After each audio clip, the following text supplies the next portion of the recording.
안녕하십니까, 황현실입니다. 국민의힘 주호영 국회 부의장이 필리버스터 사회를 거부하고 있습니다. 주호영 부의장의 필버 사회 거부는 이번이 처음이 아니죠. 22대 국회에 들어서 이뤄진 필리버스터는 총 10회 509시간의 필버가 있었습니다. 이 중에서 7차례 필버의 사회를 거부한 상태 때문에 우원식 의장과 이하경 부의장이 릴레이 사회로 체력의 한계를 호소하고 있습니다. 권한과 명예는 다 누리면서 국회 지도부의 당연한 책무는 자당의 이익에 따라서 선택적으로 이행하는 행태. 여러분은 어떤 생각이 드십니까? 주호영 부의장님, 이런 식으로 할 거면 국회 부의장실 방 빼시죠. 12월 24일 끝장뉴스 시작합니다.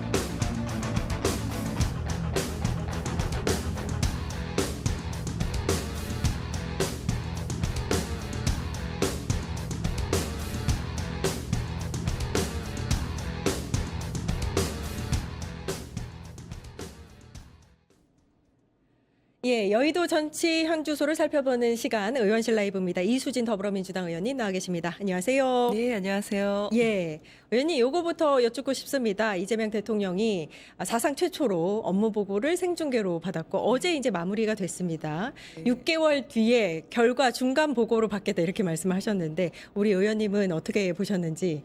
네, 요새 국민들께서 넷플릭스보다 젠플릭스가 더 재밌다 이렇게 표현하실 정도로 아주 흥미진진하게 대통령의 업무 보고를 실시간 이제 보고받고 계시지 않습니까? 예.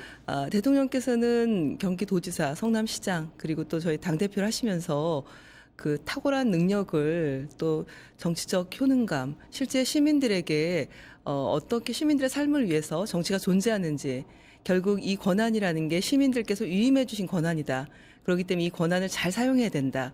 이런 생각들을 담고 계셨기 때문에 이제 6개월 뒤에 업무 점검을 다시 하시겠다는 의지를 보여주신 거죠. 예. 예, 그냥 이번 한 번만 이제 넘어가자 이렇게 공직자들이 간혹 그런 생각하실 때가 있어요. 저희 국회에서 국감할 때도 예. 국감 그 시즌만 그 기간만 뭐 넘어가면 1년 편한 거 아닌가 이렇게 착각하시는 분들이 계신데 맞아요. 예. 대통령께서 6개월에 다시 업무 점검하겠다라는 의지를 피력한 거고 결국 보여주기식의 어떤 행정이 아니라 그런 정책의 효능감을 확실하게 보여주겠다라는 것. 윤석열 정권이 도어 스태핑도 하고 국민들께 보여주기식으로 뭔가 했는데 마음에 안 들면 안 해버리고 결국 국민들의 삶을 나락으로 떨어뜨렸지만 우리 이재명 대통령께서는 국민들의 삶을 한층 더 도약시키는 그런 업무 보고를 보여주신 것 같습니다. 예, 국감 말씀하시니까 정말 그렇네요. 국감 때 공무원들이 나와서 살펴보겠다, 다음엔 주의하겠다 하면은 다음 해 국감 때 똑같은 부분이 또 지적이 그렇죠. 되곤 하지 않습니까? 네, 맞습니다. 예, 이번 업무 보고를 6개월 후에 하겠다라는 것도 그 부분에 있어서는 또 효능감을 느낄 수 있는 부분인 것 같습니다. 내란 전담 재판부 설치법. 국회 문턱을 넘었는데 네네. 민주당 입장에서는 뭐 여러 차례 수정을 거듭했기 때문에 아쉬운 점이 조금 있으실 것 같습니다. 어떠세요? 뭐 잘 아시겠지만 결국은 윤석열이 풀려나는 것을 보면서 내란 외환 너무나 큰 죄를 지었죠. 사법부에 대한 불신이 우리 국민들께서는 팽배했습니다. 그리고 저렇게 큰 잘못을 저질렀는데 사법부가 어떤 역할도 하지 않고 또 조희대 재판부가 또 조희대 그 재판관은 의심을 받을 만한 행동들을 했죠. 그래서 확실하게 사법부가 그 권력 분립에 있어서 그런 모습을 보여줬어야 되는데 그러지 않은 모습을 보면서 국민들께서 불안해하셨고 결국은 내란 그 전담 재판부가 국회에서 논의가 되니까 뭐 예규를 만들겠다 하면서 약간 또 이상한 그렇죠. 행동들을 뒤늦게 예. 그런 행동들을 보여줬는데 저희가 아무래도 이제 좀 위헌적인 요소들이나 이제 이런 부분들은 좀 제거해야 좀 안정적으로 제도가 좀 정착이 될 것 같다 싶어요. 그래서 결국은 이제 가장 중요한 게 그 무작위 배정을 이제 결국은 판사회의에서 이제 결정하게끔 만든 부분들인데 아무래도 이제 그 중앙지검 지방법원이라든지 서울고등법원에서 이제 판사회의 그리고 또 사무분담위원회에서 전담 재판부를 구성하게 되는 거고 예. 거기에 200명, 300명 이렇게 그 많은 숫자의 판사들께서 결국 집단 지성을 발휘해서 일부가 작당을 하거나 앞에서는 공정한 것처럼 보이지만 뒤에서는 소수의 몇 명이 결정한 대로 움직이지 않게끔 하는 그래서 판사 회의에서 집단 지성을 통한 그런 결정들을 할 것이다. 저희는 좀 그런 기대를 하고 있고요. 그래서 영장 그 재판, 그리고 1심 재판 이런 것들을 항소심은 서울고등법원에서 진행이 될 거고 예. 이 부분들이 진행이 되면은 조금 시간도 많이 늦어져서 가장 큰 아쉬움은 1년 동안 처벌받은 사람이 없습니다. 그렇죠. 이 부분에 예. 대해서 국민들께서 강하게 질타를 하고 계시는 거고 그래서 이 내란 전담 재판부가 만들어진다라면은 조금 더 빠르게 신속하게 진행이 되지 않을까 그렇게 생각을 하고 있습니다. 예. 요것도 여쭙겠습니다. 지금은 이제 통일교 특검법 네. 원래 국힘과 개혁신당이 협의를 해서 추진을 하다가 민주당이 이제 발의를 하겠다 이렇게 받지 않았습니까? 네. 그 부분에 대해서는 어떻게 생각하시는지? 네, 결국은 그 통일교 사건이 굉장히 큰 사건이죠. 정교 유착한 거 아니냐. 이게 현대사회에서 있을 수 있는 일이냐. 그래서 이거는 어떻게 보면은 국민적 관심사가 큰 사안이고 그리고 또 이게 헌법적인 그런 그 부분에 대해서 그 정교 분리에 대해서는 분명하게 좀 점검할 필요가 있겠다. 예. 그런 생각이 들어서 저희가 특검을 전격적으로 받아들였고요.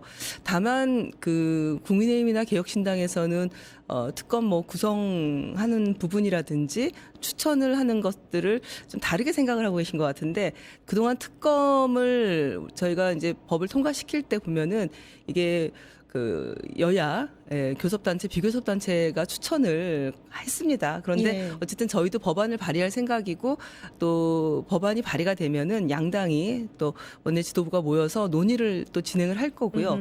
그렇게 해서 조금씩 조율을 해서 법안이 만들어지지 않을까 그렇게 기대하고 있습니다. 예. 지금 국힘과 개혁신당은 통일교 특검법을 공동 발의한 상태고 조국혁신당도 어제 이제 자기만의 그 통일교 특검법을 만들어서 제출을 했습니다. 민주당은 아직 준비를 하고 있는 거고요. 요 각각의 내용들이 보니까 이제 특검을 누가 추천하느냐에 좀 방점이 찍히는 것 같습니다. 민주당은 어떤 식으로 준비를 하고 있는지. 네, 민주당에서는 이제 방금 말씀드린 대로 특검을 추천하는 것은 그동안 관례적으로 교섭단체와 비교섭단체가 각각 추천하는 것으로 예. 그렇게 얘기를 했고 일단 법안이 나와봐야 알겠지만 아마도 이제 거기에서 크게 다르지 않을 것이다라고 생각이 들고요. 다만 국힘과 개혁신당은 법원 행정처에서 추천하게끔 하자 이제 이런 의견을 갖고 있습니다. 그리고 또 조국혁신당은 비교섭단체 가 추천하는 게 맞지 않겠나. 서로 이게 그 교섭단체끼리 이견이 있으니 비교섭단체의 추천이 맞다. 이제 이렇게 각각 그 법안을 담고 있습니다. 그리고 이제 보니까 이게 또 하나의 쟁점이 수사 범위거든요. 예. 민주당 같은 경우는 국힘과 개혁신당은 민중기 특검을 포함하지 않는데 세상에 특검을 다시 특검하자라고 예. 이렇게 안에 넣는 법은 없습니다. 이게 물타기 작전이거든요, 소위. 예. 통일교 정교유착의 문제를 명명백백하게 국민들의 의구심을 풀어줄 수 있도록 밝혀져야 되겠지만 민중기 특검은 통일교 특검이 아니거든요. 그래서 관련이 없는 것들을 넣는 것은 민주당 입장에서는 반대를 하고 있고 또 조국혁신당의 내용을 봤더니 이게 통일교 문제뿐만 아니라 종교단체가 뭐 신천지라든지 기타 그동안 그 좀 정교 유착된 당원 모집부터 시작해서 뭔가 이상한 부분들이 있지 않나. 그래서 그런 내용들까지도 아마 생각을 해서 전체 문제가 되는 그런 종교단체까지도 포함하자. 이렇게 좀 내용이 좀 각각 좀 예. 특색이 있는 것 같습니다. 이게 합의에 이르기까지는 좀 시간이 걸릴 거라고 보여지는데 어느 정도 시간을 예상하면 될까요? 저희가 이제 곧 이제 연말이고 이제 사실은 12월 30일쯤에 예. 본회의를 한 번 더 열면 좋겠다는 입장입니다. 예. 그리고 실제 지금 오늘까지 필리버스터가 있지 않았습니까? 예. 네, 그래서 저희 우원식 의장님이나 이하경 부의장님이 정말 고생 많이 하셨거든요. 옆에서 보기가 가슴이 아프더라고요. 예. 그 연세에 24시간 국회 본회의장을 지키고 계셨는데 실제로 저희가 지금 가장 큰 문제는요. 민생 현안 입법을 여야가 합의한 법안들이 80여 건 그리고 그 뒤에도 통과가 안 된 것들까지 합치면 200여 건이 됩니다. 실제로는 12월 말에 한 번은 열어서 이 법안들을 통과시켜야 되거든요. 그렇죠. 그런데 이제 통일교 특검을 주장했기 때문에 저희가 받아주고 민생 현안 입법을 좀 통과시키자. 예. 어차피 여야가 합의한 법안들이 그렇게 많이 올라와 있는 거고 그래서 그것들을 하려면은 사실 그때쯤에는 좀 어느 정도 합의하면 좋겠지만 그러나 이게 방금 말씀드린 대로 이견이 좀 있어서 그 이견이 며칠 내에 조율될지는 좀 퀘스천입니다. 그래서 1월로 넘어가지 않을까라는 생각이 듭니다. 아니 말씀을 들어보니까 지금 통일교 특검법이 문제가 아니라 그 지체되고 있는 200여 개의 민생 법안들이 더 문제네요. 그렇습니다. 예, 네. 그렇군요. 사실 각자 상임위에서 여야 간의 이견을 조율하고 또 충분히 그럼요. 좀 서로가 예, 이미 협의가 서로 된- 법안을 발의한 거거든요. 예. 그래서 실제 저희 또 보건복지위원회 같은 경우는 얼마나 예. 중요한 민생 입법이 많습니까? 사회적 약자들을 위해서 정부가 보건의료 그리고 저희가 또 의대 증원으로 인한 예. 의료 대란으로 인해서 피해를 보신 환자라든지 많은 분들이 좀 제도를 개선해서 향후에는 이런 일이 생기지 않도록 했으면 좋겠다라고 그래서 지역의사제법이라든지 기타 이제 필수 의료 지원법이라든지 저희가 여러 가지 국민들께 꼭 필요한 법안들을 아하. 통과를 상임위에서 다 시켜서 올려 보냈거든요. 그런데 이제 그런 것들이 수십 건 지금 본회의에서 통과가 안 되고 있어서 굉장히 답답한 심정입니다. 그러시겠습니다. 예. 의원님께서 보건복지부에서 지금 이제 의료 대란으로 인한 여러 가지 문제점을 잘 살피고 계신데 그 중에서도 지난 2일에 본회의를 이미 통과한 지역의사법 요거 관련해서 대표 발의를 하셨기 때문에 네네. 한번 여쭙고 싶었습니다. 네. 법안의 취지, 예상되는 효과. 네, 그렇습니다. 일단 지역의사 제도라는 것은 저희가 의료 대란 때 의사 증언이 안 되면서 예. 실제로는 지금 저희가 법을 통과시켜서 의료 인력 추계 위원회에서 지금 얼마나 인력이 부족한지 의사 단체에서 과반수 이상 의원들을 추천해서 전문가들이 추계를 했고 그 결과가 이제 거의 나올 때가 됐는데요. 그러면 이제 앞으로 이제 지역의 의사가 굉장히 많이 부족하고 또 필수 의료 부분이 많이 어렵고 또 수익이 떨어지고 하니까 많은 분들이 그쪽에 진출을 좀 안 하시거든요. 그렇다면 지역에서 처음부터 이제 대학교 갈 때 지역 의사를 하겠다라고 약속을 하고 10년간 의무 복무를 하고 그 대신에 장학금을 주는 거죠.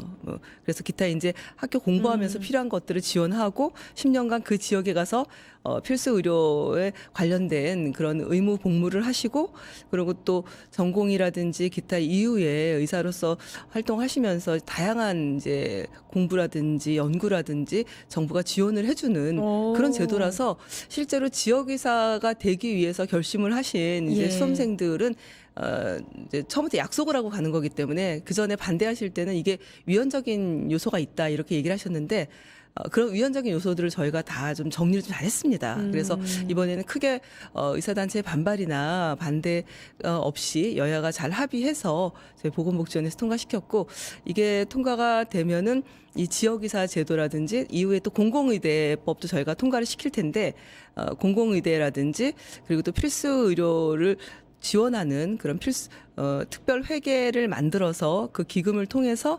의사들이라든지 그 진료 과목이라든지 그 지역의 공공의료를 지원하는 이제 그런 제도까지 통과가 되면은 이 세 가지 법안이 통과가 되면은 앞으로 정부의 지원도 더 많아지고 또 현장에서 활동하시는 의사분들도 조금 더 나은 환경에서 환자들을 좀 보실 수 있고 또 환자분들 국민들도 좀 더 어느 지역에 살든지 간에 차별받지 않고 좋은 보건의료 서비스를 받으실 수 있는 그런 제도입니다. 예, 지역마다 사실 필수 공공의료의 인력이나 등등의 그 인프라가 굉장히 부족한 상태에서 그렇습니다. 너무 좋은 아이디어를 내신 것 같아서 그래도 이 법은 통과를 했습니다, 의원님. 네네. 네, 정말 다행입니다.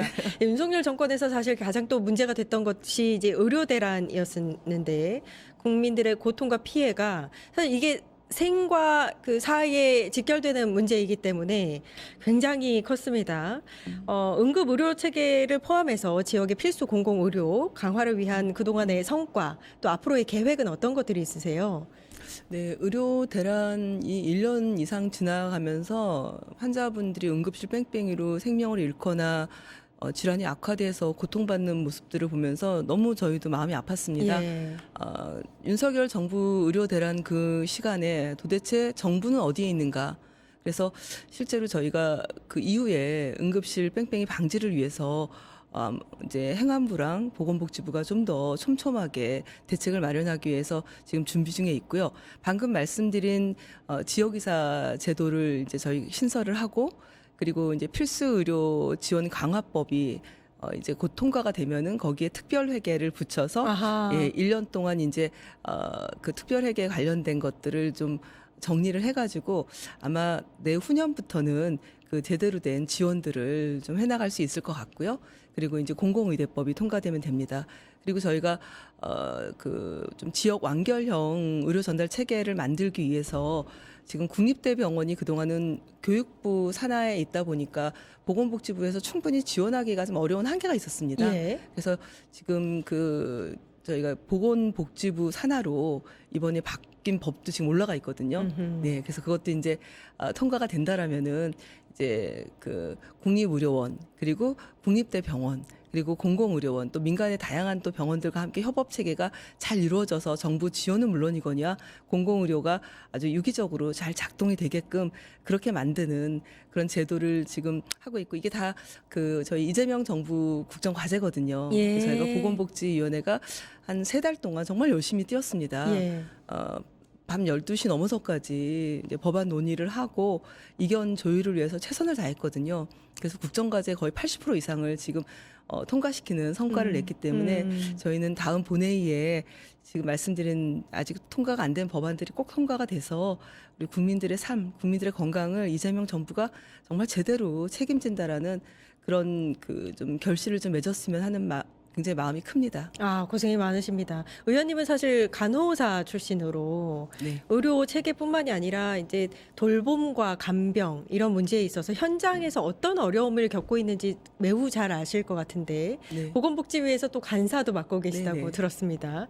이 돌봄 정책 과제는 어떤 것들이 있다고 생각하시는지. 네. 이재명 대통령께서 국가 돌봄 책임제 이렇게 큰 이제 울타리를 이렇게 국정과제를 치셨고요. 그 안에 들여다 보면은 잘 아시겠지만 굉장히 오래된 문제예요. 간병 살인, 간병 지옥. 이게 예. 개인이 감당하기엔 너무나 어렵습니다. 그래서 이제는 그 간병비를 좀 제도화해서 아, 네, 그래서 간병비에 대한 부담을 좀 덜어드리고 그리고 또 환자들에게는 또 좋은 간병이 제공되도록 그런 제도들을 만들고 이제 내년부터 시범 사업이 좀 더 강화가 될 것 같아요. 그래서 특히나 요양병원들을 중심으로 해서 또 의료 필요도가 높은 그 요양병원의 그런 판단들을 잘 세워가지고 또 이제 시범 사업이 진행이 되면은 이후에는 간병비에 대한 부담이 확실히 덜어질 거다. 그리고 또 이제 간호간병 통합 서비스 제도라는 게 있습니다. 예. 네, 이것도 굉장히 환자분들이 좋아하는 건데 저희가 이게 전면 시행이 안 되고 있어요. 그래서 조금 더 확대를 해야 된다. 이런 문제들이 있고 그리고 이제 무엇보다도 이런 일을 하시는 돌봄 노동자들. 이 예. 돌봄 노동자들의 처우가 너무나 열악합니다. 그렇죠. 네, 예. 그래서 이 문제를 제대로 해결하기 위해서 제가 법안을 발의한 바가 있고 그리고 돌봄이 결국은 어떤 체계를 제대로 갖춰야 되기 때문에 돌봄 기본법이라는 법안도 제가 발의를 했습니다. 그래서 이재명 대통령이 국가 돌봄 책임제라고 말씀하셨는데 이 돌봄 기본법을 중심으로 해서 제대로 된 돌봄을 이제 정부가 국민들께 제공하겠다. 이 의지와 그다음에 효능감 이것들을 제대로 만들어놓는 법안들을 지금 통과를 시켰거나 준비 중이거나 또 제도를 위해서 예산을 이번에 좀 많이 태웠습니다. 그리고 내년 3월에 통합돌봄법이 전면 시행이거든요. 예. 그래서 돌봄 요양 플러스 의료를 추가하는 겁니다. 그래서 병원에서 퇴원하신 분들이나 장애인이나 어르신들이나 누군가의 손길이 또 의료적인 재택의료센터를 통해서 이제 주기적으로 관리도 받으면서 다양한 돌봄 서비스를 본인이 살고 있는 집이나 지역사회에서 받을 수 있게 하는 거고 그 책임은 국가와 지방자치가 같이 짓는 거거든요. 그래서 이제 이렇게 다양한 돌봄 서비스 제도들이 지금 확충되고 있습니다. 돌봄도 여러 가지 분야가 있다는 생각이 들고 그 여러 가지 분야를 굉장히 세밀하게 챙기고 계시는군요, 의원님께서. 네, 그렇습니다. 예. 이재명 대통령도 요양병원 간병비에 대해서 건보 적용을 단계적으로 추진하겠다 이렇게 이야기를 하신 것 같고 네네. 이 대통령의 공약이나 정책과 맞물려서 보건복지부에서 열심히 정책을 만들어가고 계시다라는 느낌이 듭니다. 근데 이 지역구가 이재명 대통령 어린 시절에 자랐던 성남 네. 중원인가요? 네네. 맞나요? 맞습니다. 예, 주민들 자부심이 상당할 것 같습니다. 상당합니다. 예. 우리가 대통령을 탄생시킨 곳이다. 그리고 이재명 대통령 소년공 시절에 예. 저희 중원구의 상대원동에 이제 산업단지 공단이 있거든요. 그 상대원 언덕을 엄마 손을 잡고 공장에 출근하던 그 길을 저희 시민들이 걷고 있고 그리고 또 대통령께서 이번 공약에 저희 중원구 관련된 공약도 다양하게 넣어주셨어요. 위례 3동선 예, 또 빨리 착공이 돼야 공단에 출퇴근하는 노동자들도 훨씬 수월할 거고 그리고 또 이제 뭐 저희가 오래된 그 원도심이기 때문에 이제 재개발 재건축 이슈라든지 그리고 오수관 그 하수도 문제도 사실 좀 심각합니다. 그래서 이런 문제들도 정부의 지원 없이 하기는 좀 어려운 부분이 있어서 이런 것들도 또 다 공약으로 또 함께 담아주셨기 때문에 시민들이 대통령이 된 이후에도 정말 굉장히 기대가 좀 크고 또 지금 뭐 여러 가지 모습 보여주시는 게 있잖아요. 너무 잘하고 그리고 계시잖아요. 또 성남시에서 이미 예. 주민들이 다 보신 거예요. 네. 성남시장 시절에도. 그럼요. 그래서 굉장히 그때도 효능감 있는 정책들 주민들에게 바로바로 피드백을 주는 그런 활동들을 하셨기 때문에 대부분은 엄청 기대가 큽니다. 그러시군요. 그렇다면 이제 6개월도 남지 않은 지방선거. 네. 요 전략 있으십니까? 이길 거라고 확신하십니까? 저희가 지난 그 대선 때도 네. 그 시군구 그 중에서 이재명 대통령 그 지지율이 가장 높았습니다. 중원구가요? 네, 그렇군요. 그렇습니다. 그러니까 그거는 이제 호남을 제외하고. 네, 호남을 네, 제외하고. 예. 네, 그래서 이제 그때 저희가 57.53%의 득표율을 가졌는데, 이제 아무래도 이제 대통령과의 인연 그리고 또 예전에 성남 그 광주 대단지 사건으로 성남 민중 항쟁이 있었던 곳이거든요. 그래서 힘들고 어려운 사람들이 서로 단결해서 본인들의 권리를 쟁취했던 그런 역사적 경험 그리고 그 이후에 그런 사람들의 마음을 너무 잘 아는 이재명 대통령이라는 걸출한 인물을 품기도 하고 배출하기도 하고 함께 울고 웃던 그런 곳인데 저희가 이제 지금 성남시장이 지금 국민의힘 시장이에요. 그런데 청년수당이라든지 또 여성 청소년 생용품 보편 지원이라든지 예술인 그렇죠. 수당이라든지 예. 이런 걸 제대로 안 하고 있어요. 예. 그래서 그 시민들의 불만이 좀 많이 있습니다. 예, 경기도에서 내려오는 예산도 매칭을 안 하면은 지원이 안 되는데 성남시는 매칭을 안 하고 그래서 결국은 너무 그 행정은 좀 정치와 다른 영역인데 예. 시민들이 필요로 하는 것들 하지 않은 것들에 대한 불만들 이런 것들이 상당하기 때문에 저희는 이번에 그 아무것도 안 하면 아무것도 일어나지 않겠죠. 네, 그런 모습은 성남 시민들이 원하는 게 아니거든요. 예. 무엇이든지 시민들을 위해서 열심히 뛰는 그런 시장 그리고 그런 정치인들을 굉장히 목말라하고 있기 때문에 저희 성남은 가지고 있는 그 뜨거운 열정으로 이번에 자잘못을 분명하게 판단하고 평가해서 지방선거를 잘 치르지 않을까 그렇게 생각합니다. 아니 대선에서 이미 57.53이면 사실 엄청 높은 투표율인데 보통은 대선 이후에 다음 선거 지선에서 이걸 뛰어넘어야 된다 보통 이렇게 목표를 잡거든요. 하실 수 있을까? 열심히 걱정이 뛰셔야 좀 되겠- 많습니다. 예, 네, 잘해야 열심히 되는데. 뛰셔야 될 것 같습니다. 예, 김현정님께서 항상 자랑스럽고 감사하게 생각하고 있습니다. 이렇게 남겨주셨습니다. 김현정님 감사합니다. 예, 의원실 라이브 이수진 더불어민주당 의원님과 함께했습니다. 감사합니다. 네, 고맙습니다. 예, 두 번째 소식입니다. 그제 본인의 내란 재판에 출석한 윤석열이 뜬금없이 통닭 이야기를 하면서 열변을 토했죠. 관련 영상 보고 와서 이야기 나눠보도록 하겠습니다. 본인도 전방에 우리 저 부사관이나 초급 장교들 그 관사 있죠. 나도 가서 봤지만 안보실장이 어디 뭐 딴 데 간다 그래서 그러지 말고 헬기 타고 전방 관사들을 가서 이 관사 40년씩 막 돼갖고 녹물 나오는 거를 보고 이런 거 좀 다 수리하고 말이야. 이사비 이런 거 제대로 하라고 그러는데 거기 관련된 예산이 올라가면 잘려요. 그럼 그 전방에 가족들하고 가서 장기 근무하는 부사관들 그 살고 싶겠습니까? 주임원사가 그 저 소대 그 사병들 관리하는데 하다못해 통닭이라도 한 마리 사주려고 그러면 이게 꼭 필요한 돈인데 어떻게 이런 거를 이런 것만 딱딱 골라갖고 자르나 몰라. 예, 아유, 저거는 볼 때마다 좀 어이가 없는데. 예, 지금 스튜디오에는 임세은 더불어민주당 선임 부대변인님 나와 계십니다. 안녕하세요. 네, 안녕하십니까? 예, 그러니까 지금 군인들에게 통닭을 사줄 비용을 깎았기 때문에 계엄을 했다. 뭐 이렇게 그러면 귀결이 되나요? 예. 일단 뭐라고?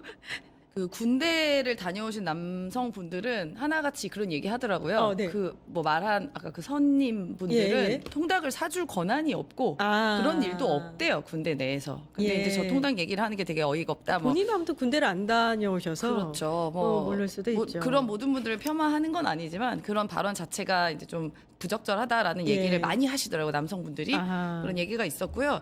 일단은 거짓말이 너무 많습니다. 지금 어쨌든 신성한 재판 장소에서도 저렇게 거짓말을 아무렇지도 않게 하는 게 뭐 윤석열의 특징이긴 합니다.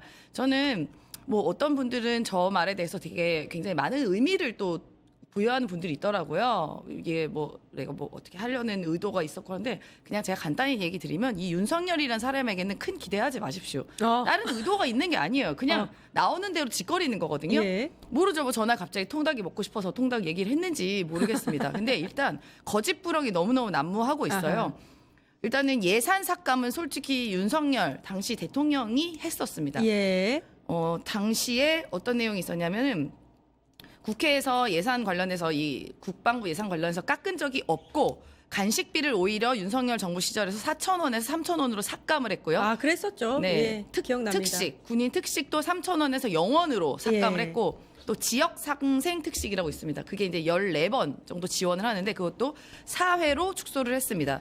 당시에 그래서 여야 합의로 이 비용을 좀 증액하자 이렇게 이야기 있었는데 당시 예비비 복원이나 특활비 이슈로 본회의에서 증액이 상정이 안 됐어요. 예. 그래서 결국은 윤석열이 본인이 예산 깎은 건데 본인이 저기서 나와서 저렇게 얘기하고 있는 거거든요. 아. 예, 굉장히 다 거짓말이죠. 어이가 없습니다. 그리고 제가 또 황당한 것은 본인이 그렇게 군인들 생각하고 통닭 한 마리 못 줘가지고 그래서 내가 계엄했고 이런 이야기를 할 거면 정말 우리 용사들, 군인들에 대한 예우를 똑바로 더 잘해야 되는 거예요. 그런데 본인이 그 생계지원금도 삭제했죠, 옛날에. 삭감했고 또 전투식량 먹은 거 기억나십니까? 예. 윤석열이. 예. 그거 그 전투식량 먹더니 결국 정작 군인들은 1,000억을 삭감했어요. 그런 비용들을. 아. 그 병역 생활관 신축 사업, 간부 숙소 예산 이런 거 다 끌어다가 결국은 용산 이전에 다 썼던 것이거든요. 아. 그러니까 말이 앞뒤가 안 맞는 얘기를 계속 하는 거예요. 저걸 들어줄 국민이 누가 있을까요? 예. 그 지각하는 거 그 숨기려고 네. 통로 4억짜리 만든 거 그것도 국방비에서 뺏어 썼다 뭐 이 얘기도 있었던 것 같고. 맞습니다. 그래서 사실, 예. 여러 가지 그 용산 지금 이제 청와대로 다시 복귀를 하고 있는데 이 용산 이전에 썼던 비용이 대부분 국방부에서 많이 썼어요. 그 국방부 돈만 예산. 아껴 써도 통닭은 뭐 100번을 사줍니다. 통닭이 아니라 소고기도 먹습니다. 소고기도. 근데 예. 그 이유를 자꾸 계엄의 이유로 그렇죠. 이야기를 하는 건 여전히 감옥에 있는 몇 달 동안에도 자기 반성은 전혀 되지 않은 이 내란 속의 피의자 윤석열의 그런 본인의 이 본성이 나와 있는 거라고 저는 생각합니다. 아니 그리고 기가 무엇보다 이 불법 계엄 때문에 수많은 군인들이 지금 감옥에 가서 재판을 받고 있지 않습니까? 그런데 어떻게 거기다 대고 이런 말을 합니까? 맞습니다. 본인이 이 불법 비상계엄을 일으키는 바람에 다수의 선량한 군인들은 이 부당한 명령과 지시를 따르다 보니까 어떻게 보면 계엄군이 돼서 인생이 망치는 경우가 지금 발생하고 예. 있어요. 본인이 했던 저 발언에 대해서 저는 그 발언 전에 진짜 그 군인에게 진정으로 사과를 해야 되는 게 우선이지 않을까 싶습니다. 예. 근데 이게 계엄을 이제 본인이 이렇게 일으켜 놓고서는 계속해서 이제 부하들에게 책임을 떠넘기지 않습니까? 근데 그게 사실이 아니라는 게 재판에서 계속 증명되고 있는 게 이상민 전 장관의 재판에 나온 정진석 전 비서실장은 뭐 이것도 다 믿어야 될까는 모르겠지만 계엄을 만류했다. 계엄을 하게 되면 시민들이 거리로 쏟아져 나올 것이다. 라면서 강하게 만류했다. 이렇게 주장을 했고 신원식 전 안보실장 역시도 같은 재판에 증인으로 출석을 해서 술자리에서 그냥 일시적으로 나온 얘기인 줄 알았다. 본인은 이제 반대를 했었다. 이렇게 얘기를 했습니다. 네. 이건 어떻게 들으셨어요? 뭐 다른 분은 모르겠는데 전 정진석 실장이 과연 저렇게 반대를 했을까는 좀 의심이 있습니다. 예. 근데 만약에 정말 그럼에도 불구하고 정진석 실장 말을 일단 믿어본다고 가정한 다음에 저런 얘기를 했고 통하지 않았다는 것은 윤석열은 깊숙하게 계엄을 오랫동안 계획했다는 것이 저 발언에서 드러난 거라고 보거든요. 예. 즉흥적으로 한 게 아니라 사실 많은 김용현 뭐 등등을 비롯해서 노상원 등등과 함께 오랫동안 계엄을 준비했고 계획했기 때문에 또 성공할 거라고 예측을 했던 것 같아요. 그러니까 막무가내로 본인이 정진석 실장의 말도 안 듣고 이제 고집을 피운 거잖아요. 그리고 또 신원식 그 국방부 장관 같은 경우도 이제 이 상황이 드러난 거죠. 사실 제가 신원식 장관이 처음에 임명됐을 때 저 제정신 아니다. 어허. 비정상적인 사람이 윤석열 정부에 너무 많다. 이렇게 이야기했는데 그나마 그 와중에 정상이었던 사람이었던 거예요. 붕짜자 붕짜 막 이랬던 사람이었잖아요. 과거에. 예. 근데 그나마 제정신 박혔던 사람이 그나마 신원식 장관이었다라는 게 드러나고 있고 실제로 그 전부터 신원식 장관은 윤석열의 계엄 이야기를 어렴풋이 할 때마다 그건 안 된다라는 식으로 발언을 했다고 합니다. 그래서 이제 김용현과 교체가 됐다고 예전부터 이야기가 나온 건데 그것에 대한 이제 증언이라고 봅니다. 예. 어제 이제 추가 구속을 위한 구속 신문이 진행이 됐는데 윤석열에 대해서요. 18일에 이제 구속 만료 기한이 되죠. 이 비상계엄의 명분을 만들기 위해서 일단 평양에 무인기를 띄운 혐의, 그 혐의를 가지고 이제 추가 구속 신문을 받았습니다. 근데 윤석열 측에서는 일단 이곳 정상적인 군사 훈련이었다, 군사 작전이었다 이렇게 주장하고 있고 그 예로 트럼프 미국 대통령과 본인이 통화를 했다 이렇게 들었더라고요. 예, 그건 어떻게 보셨어요? 거짓말이죠. 그 사실 불법 비상계엄이 일어나고 나서 그 미국 측에서 굉장히 불쾌감을 표시했다고 합니다. 그 당시는 트럼프 대통령이 아니었죠.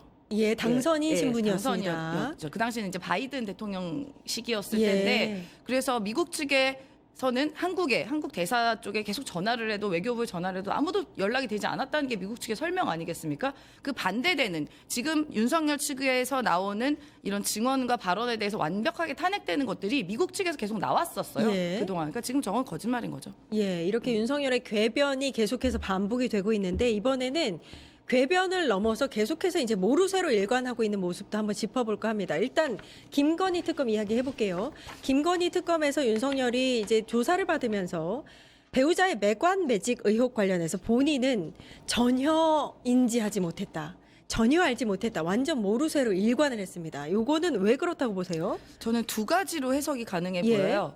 첫 번째는 어쨌든 김건희 같은 경우는 공직자 신분은 아니었으니까 예. 이게 이제 뇌물로 연결되려면 내가 어떤 권한이 있어야지 그렇죠. 청탁을 받고 하잖아요. 근데 실질적인 권한은 김건희가 훨씬 많았지만 법적인 권한은 사실상 윤석열한테 있었잖아요. 예. 그래서 그 선을 차단해서 이 뇌물죄가 성립 안 되려고 하는 그런 법적인 의도가 하나 있다고 보고요. 예. 두 번째는 이게 저만의 해석인데 진짜 몰랐을 것 같기도 합니다.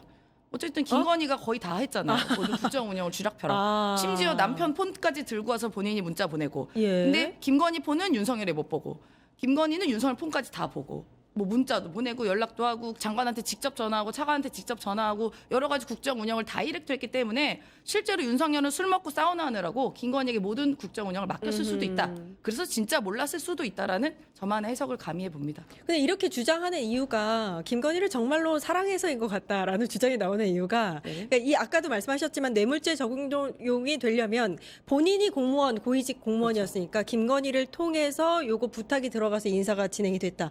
요게 성립이 돼야 되는데 본인이 몰랐다라고 하면 그 죄가 성립이 안 되잖아요. 네. 그래서 맡고 있다. 이런 주장 도장이 있던데 근데 실제로 사실 이배용 교육위원장 임명이 됐고 네. 서희건설 이봉관 회장 사위, 네. 총리 비서실장으로 됐지 않습니까? 예, 된 게 그냥 한두 가지가 아닙니다. 그렇습니다. 이렇게 국가교육위원장에 결국은 도장을 누구 이름으로 나가냐? 윤석열 이름으로 나갑니다. 그렇죠. 근데 가족이 뭔가 청탁을 받고 뇌물을 받았다. 어떻게 연결고리가 없어요? 그럼 과거에 윤석열이 수사했던 특검 당시 수사했었던 과거를 우리가 다시 한번 생각해 보면 그때 그 박근혜와 최순실을 뭘로 엮였냐? 그 둘은 가족 사이도 아니었어요. 아하. 경제 공동체로 엮어서 뇌물죄로 처벌을 받았습니다. 그거 누구 논리입니까? 그 윤석열의 논리입니다. 본인의 예. 논리로 적용을 예. 하게 되면 같이 한 입을 덮는 사람이 예. 그럼 무슨 이거는 경제 공동체도 아니고 그냥 한 몸이라고 봐도 되는 거 아니겠어요? 예. 그렇기 때문에 이 메가매지 몰랐다 하더라도 그 죄는 분명히 성립이 될 거다 그렇게 저는 생각합니다. 예, 요것도 좀 짚어봐야 될 것 같습니다. SBS 단독 보도인데요.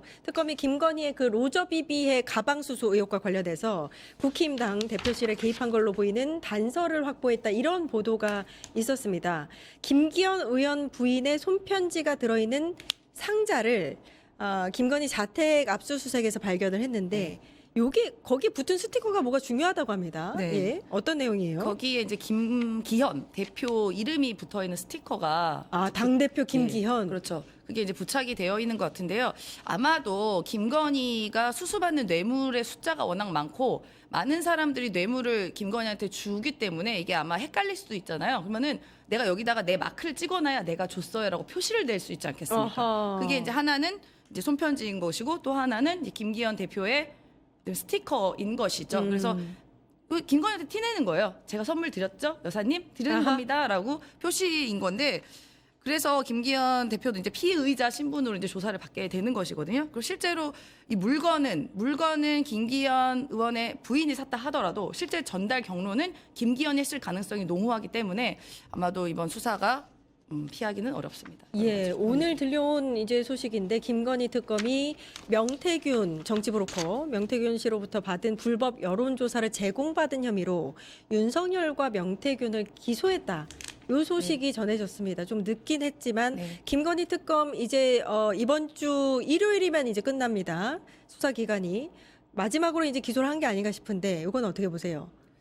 그러니까 저희가 이제 김건희 특검이 짧게 줄여서 김건희 특검이라고만 말을 하잖아요. 예. 근데 실제로 이렇게 길게 들으면 김건희와 뭐 명태균 공천계획 관련한 블라블라블라 특검이에요. 맞습니다. 그러니까 이름에 명태균도 들어갑니다. 예. 그래서 명태균 씨 관련한 주변의 조사와 공천개입은 피해야 피할 수 없는 수사의 과정 중에 하나였다고 보고요. 근데 그동안 이제 김건희 관련된 게 너무 많이 갑자기 튀어나온 것들이 많았잖아요. 그래서 예. 약간 명태균 씨 관련한 주변 수사가 약간 좀 더뎠던 건 맞는 것 같습니다. 그래서 이제 막판에 이 부분을 몰아쳐서 수사를 해서 기소까지 간 걸로 아하, 보여집니다. 예, 네. 명태균까지. 네네. 예. 명태균 씨 요새 뭐 저한테 카톡도 보내시고 뭐라고 그러시던데. 보시던데? 아니 본인이 뭐 이런 거 억울하다, 뭐 이런 부분을 기사 어떤 같은 게 거를 억울하다고 합니까? 그게 이제 원망이 많으시더라고요. 네. 김건희, 윤석열에 대한 원망이 굉장히 많아서 그 사람들은 약간 어떻게 말하면 고마운 거 모르는 사람들이다, 뭐 배은망덕하다는 식의 그런 발언을 한 영상과 그 기사 이런 거를 많이 보내주시더라고요. 저한테. 저도 깜짝 놀랐습니다. 아니 건진법사 전성배도 그렇게 배응만덕하다 이 얘기를 맞아요. 많이 한다고 하더라고요. 맞습니다. 예. 그 측근들이 다 등을 돌리고 있는 상황이다. 뭐 이렇게 해석할 수도 있을 것 같은데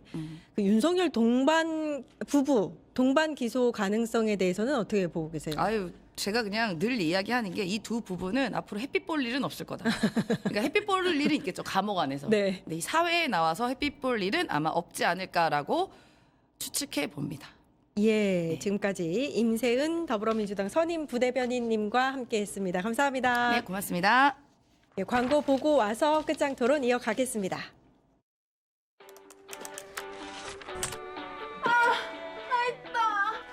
저 혼자 힘으로도 학교 바로 앞에 있는 방을 구할 수 있었어요. 드디어 독립.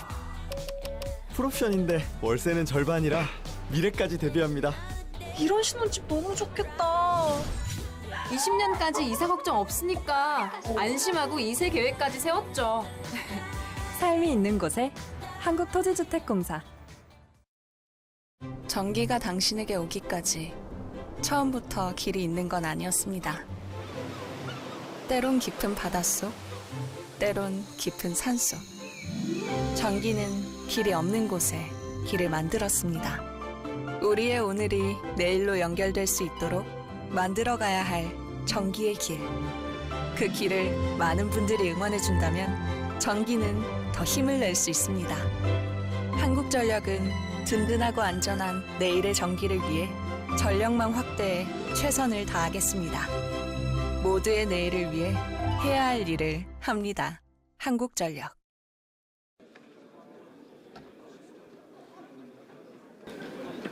투표 결과를 말씀드리겠습니다.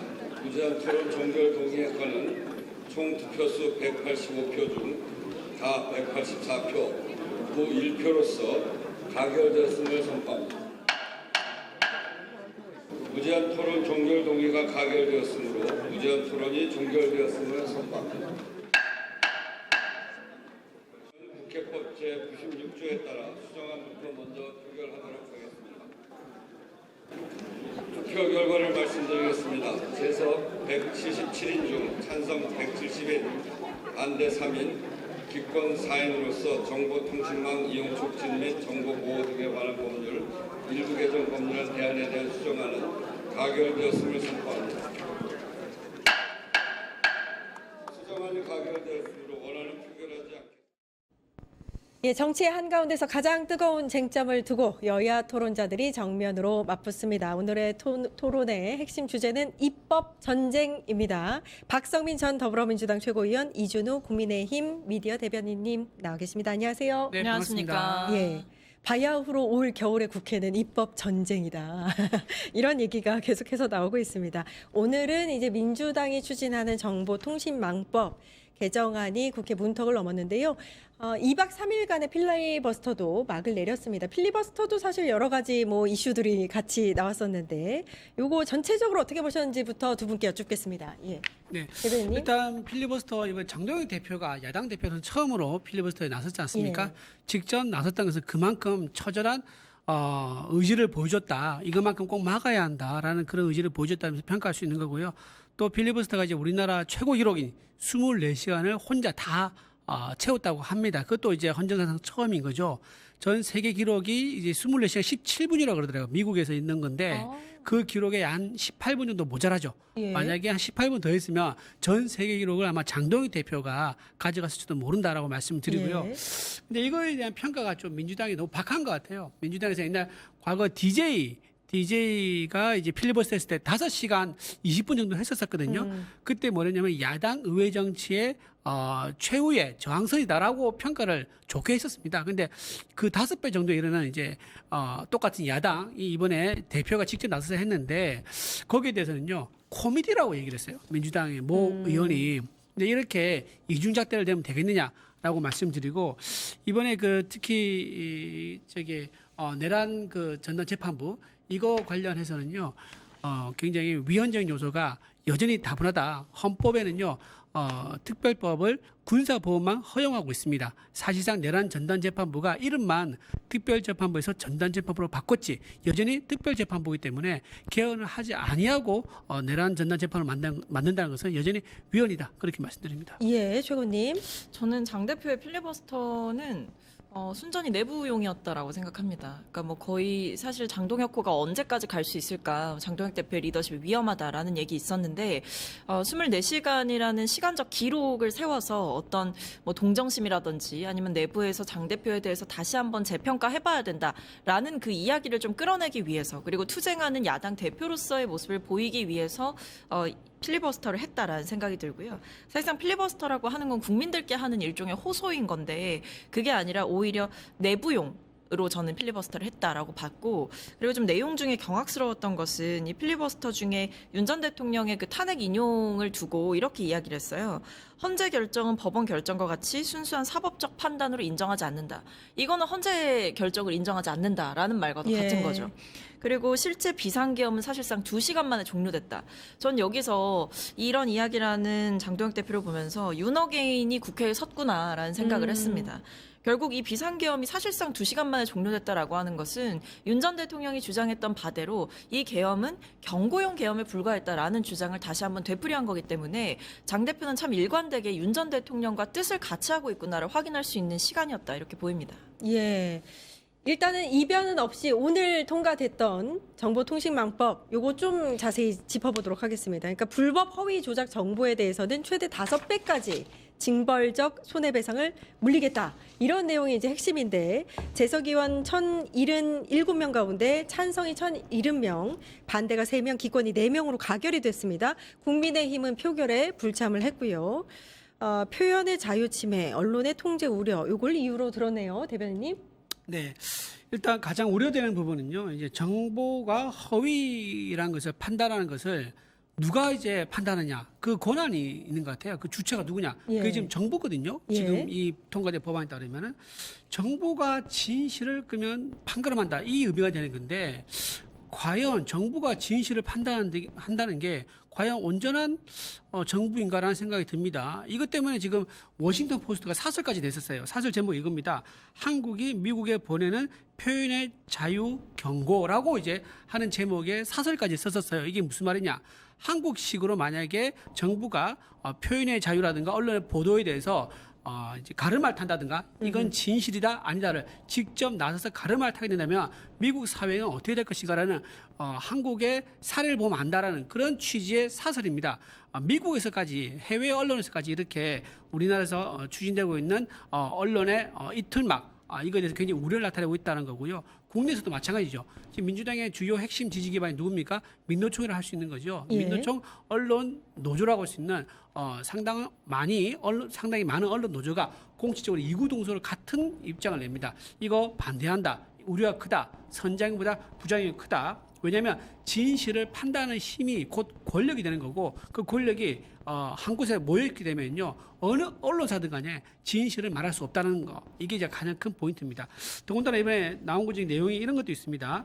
만약에 허위 정보를 2번 만약에 보도했다라 하면 방송미디어통신위원회가 최대 10억까지 과징금을 낸다고 합니다. 예. 한 번만 해도요 5배의 손해배상이 5배의 손해배상을 이제 할 수 있는 상황인데 2번 하게 되면 10억을 한다니까 어느 언론사가 사전 검열을 안 하겠습니까? 자체적으로 셀프 검열을 할 수밖에 없는 거고 이거는 민주당에서 했던 즉 1극 체제의 연장선상에서 대한민국 전체를 1극 체제로 만들겠다라는 거와 다름없다는 거고 또 하나 말씀드리면은 북한 노동신문에 대해서는 개방하자 그러거든요.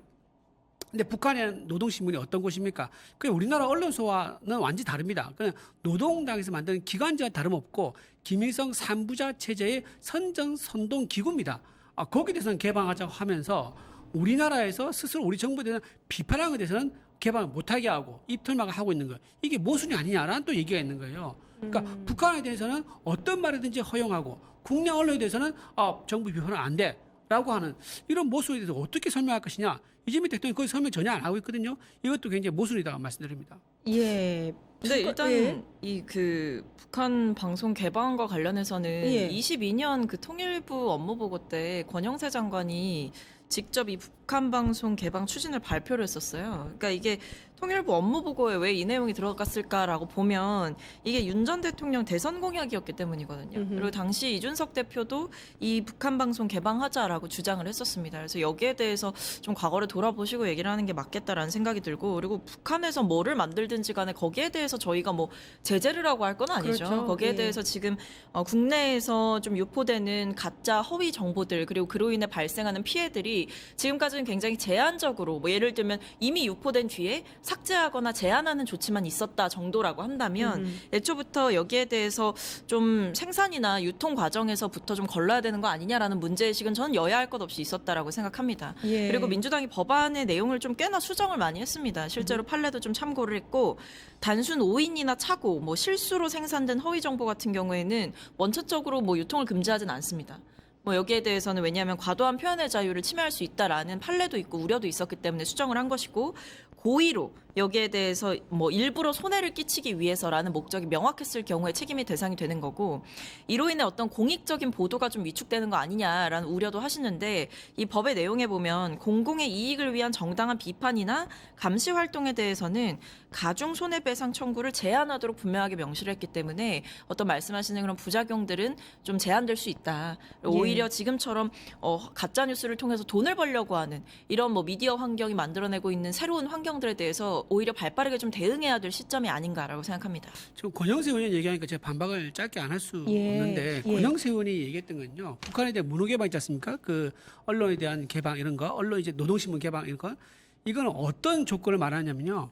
국내 언론도 입틀만 하지 않고 북한 체제도 우리가 막지 않겠다. 이게 두 가지가 같이 되는 겁니다. 근데 지금 이재명 정권이 하는 거는 국내에서 입틀만 하고 북한만 개방하겠다는 거예요. 그러니까 문제가 되는 거예요. 그러니까 둘 다 개방을 하면은 이거는 우리 민주적 역량에 따라 가지고 국민들이 선동 안 당하고 스스로 소화를 할 수 있다는 신뢰 속에서 출발하는 겁니다. 그건 맞죠. 근데 북한에서는 개방하고 우리 언론에서 입틀만 한다는 거. 그럼 북한에서 이제 하는 거에 대해서는 그럼 우리 국민들은 선동 안 당한다는 거 누가 그러면 그걸 확신할 수 있습니까? 그것도 말이 되지 않는다라는 생각이 들고 북한 노동신문 개방할 때 이런 얘기를 들었습니다. 국민의 민주적 역량이 높아서 선동되지 아니할 거라고 믿는다라고 얘기해요.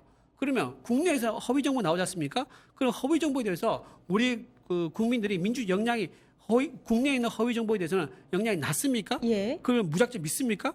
왜 북한에 대해서 선동에 대해서는 우리가 안 쏘을 거라 얘기하고 국내 허위 정보에 대해서는 쏘을 거라고 자신합니까? 그리고 누가 확신합니까? 그러니까 이렇게 기준이 다르기 때문에 모순이 나온다 말씀드립니다. 예. 일단은 뭐 국회를 통과를 했으니까요.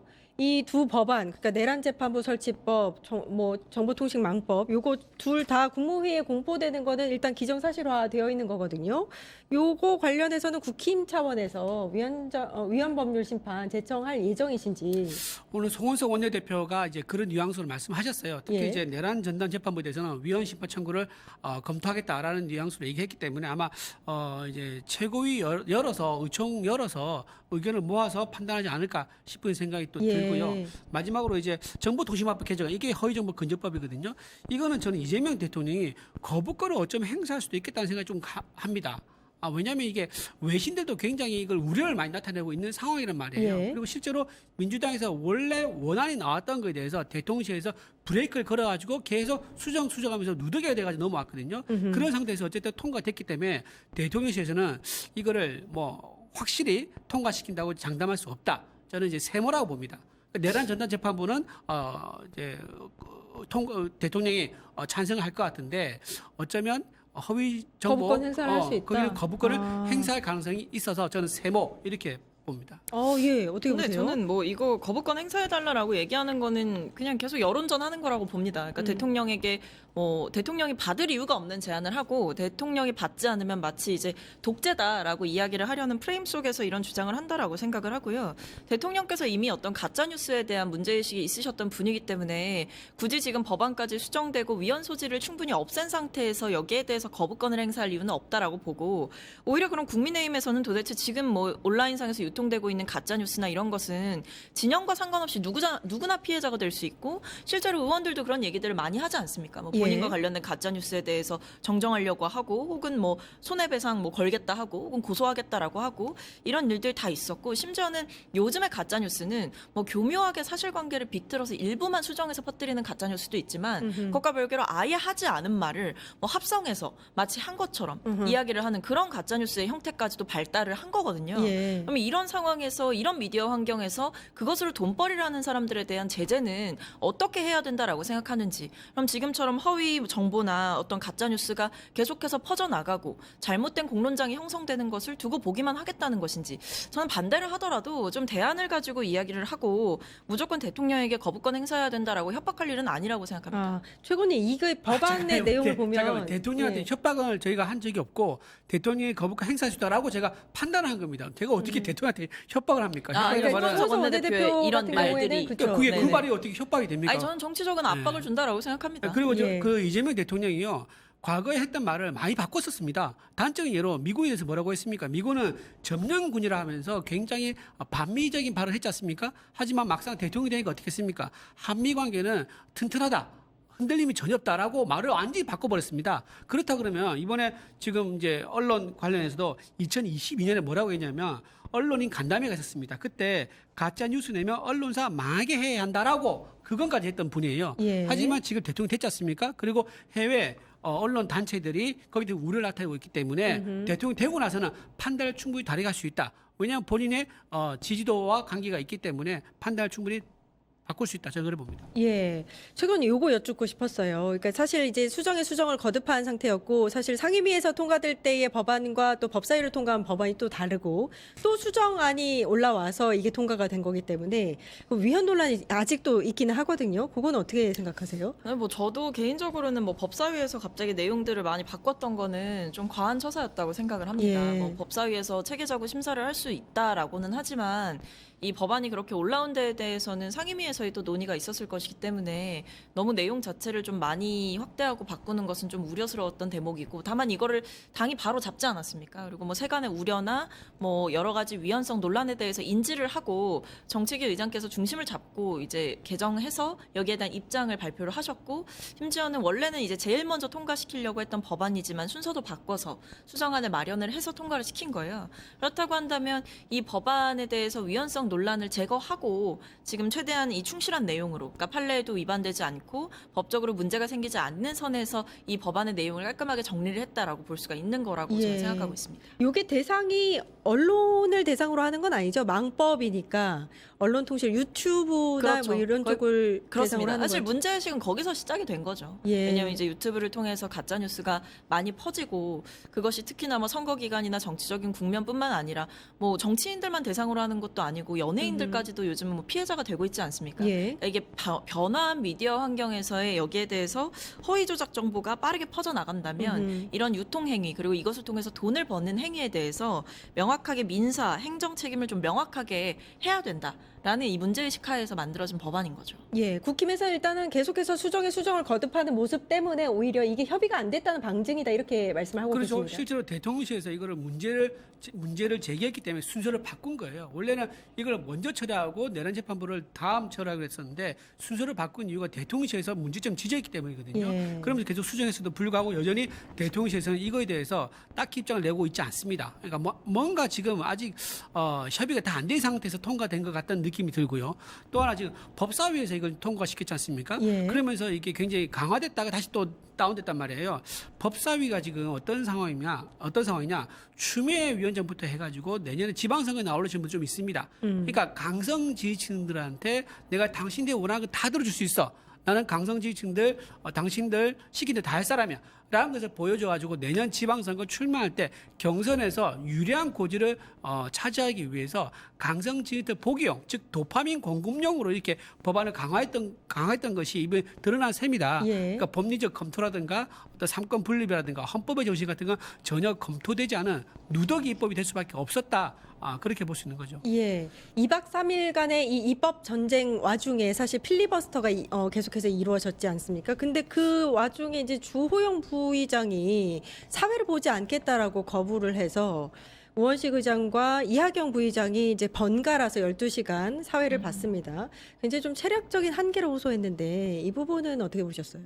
그러니까 저는 주호영 부의장이 좀 무책임한 자세를 보였다고 생각해요. 그러니까 본인이 정치적 입장을 취하는 거랑 이 사회를 교대하는 문제에도 응하지 않는 거는 좀 다른 거죠. 예. 왜냐하면 이게 문제가 결국 이렇게 주호영 부의장이 협조를 하지 않게 되면 두 명이서 그러니까 국회의장과 이 다른 국회 부의장께서 돌아가면서 이제 사회를 봐야 되는 상황이었는데 예. 그 역시도 사실은 체력적으로 좀 무리가 되는 상황이었거든요. 그러니까 이게 3교대를 해도 체력이 모자란 상황에서 2교대만으로 이 필리버스터를 국회 차원에서 소화를 해야 된다라고 하는데 국민의힘 뭐라 하고 있습니까? 필리버스터 야당에게 허락된 합법적인 저항 수단이다라고 얘기하면서 필리버스터 하는 거잖아요. 그럼 이 필리버스터가 원활하게 진행될 수 있도록 하는 것은 국회의 책임이란 말이에요.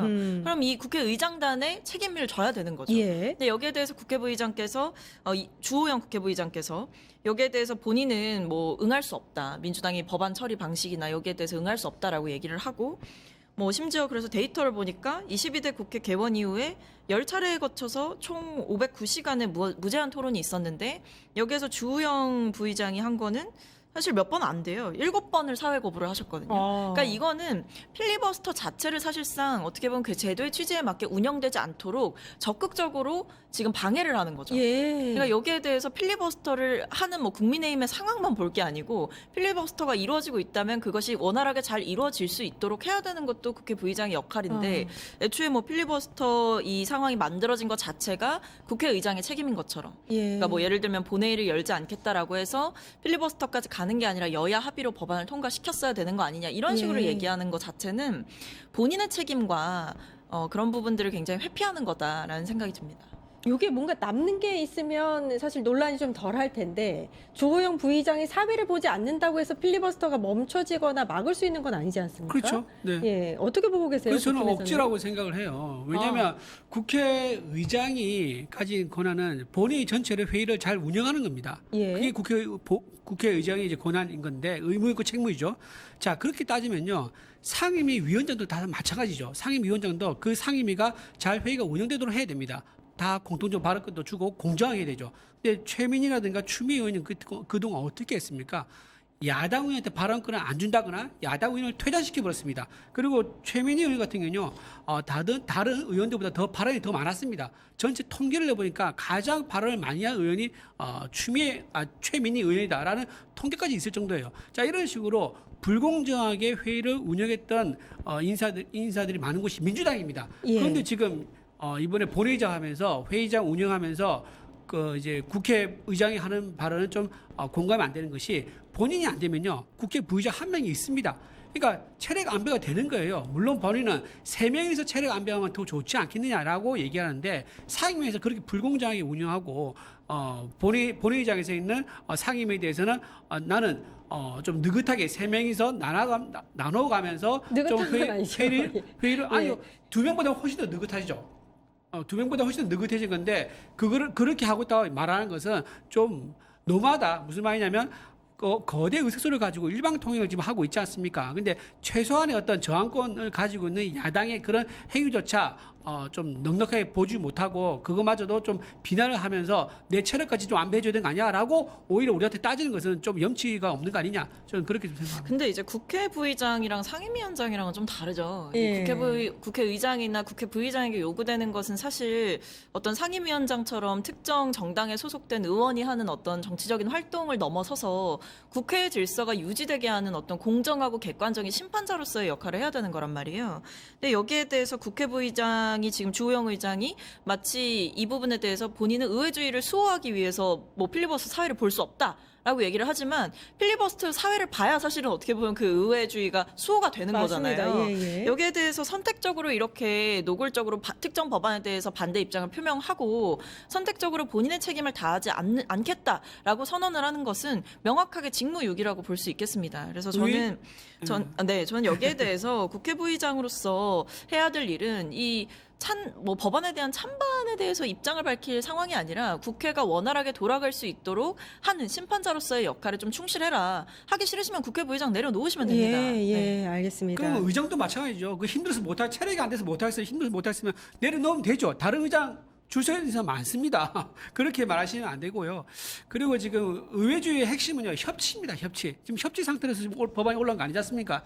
일방적으로 밀어붙여서 올라왔는데 마지못해 지금 필리버스터를 하고 있는 상황인 거고 제1야당 대표가 24시간 동안 했습니다. 근데 그렇게 12시간씩 나눠가지고 회의를 주재한 거 가지고 거기 참여하지 않은 주호영 부의장을 비난한 것은 좀 도가 지나치다 그렇게 생각합니다. 예, 통일교 특검을 아주 짧게만 한번 짚어보고 가도록 하겠습니다. 엊그제 민주당과 국민의힘이 요거 이제 계속 같이 가겠다, 한번 특검을 만들어 보겠다 이렇게 합의가 된 상태고 어제 보니까 국민의힘과 개혁신당이 합의안을 내서 법안을 냈고 조국 혁신당 안도 따로 발의가 된 상태입니다.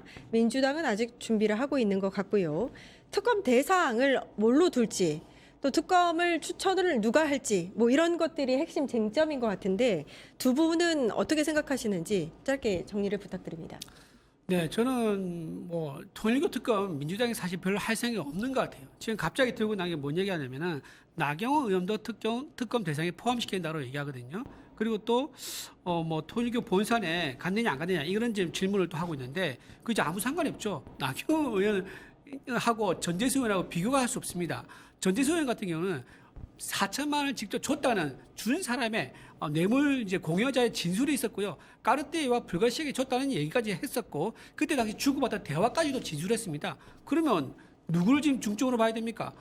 나경원 의원이 왔다 안 왔다 그거는 아무 관계가 없는 얘기지 않습니까? 16명 중에서 유일하게 실제 돈을 준 사람과 실제 금품을 준 사람에 대한 얘기가 나왔는데 갑자기 나경원 의원이 왜 꺼내드느냐? 제가 보기에는 통일교 특검을 여론 때문에 지금 갤럽 따르면은 국민의 62%가 통일교 특검 해야 된다. 그리고 민주당 지지자의 67%가 통일교 특검 해야 된다. 그리고 민주당 핵심 지지층이 40대가 76%가 찬성을 했습니다. 그러니까 마지못해서 여론에 떠밀려서 특검을 받긴 받았는데 사실은 하기 싫은 거죠. 그러니까 온갖 트집을 잡아가지고 최대한 시간 끌게 하는 게 아니겠는가라는 생각이 좀 듭니다. 트집을 잡고 있다 이렇게 말씀하셨는데 근데 뭐 통일교 특검 하겠다고 받았는데 받아서 이제 뭐 추천 권한을 누구에게 줄 거냐 그리고 수사 대상 범위 어떻게 할 거냐 이거는 뭐 같이 이제 좀 논의를 해봐야 되는 부분이라고 생각하고요.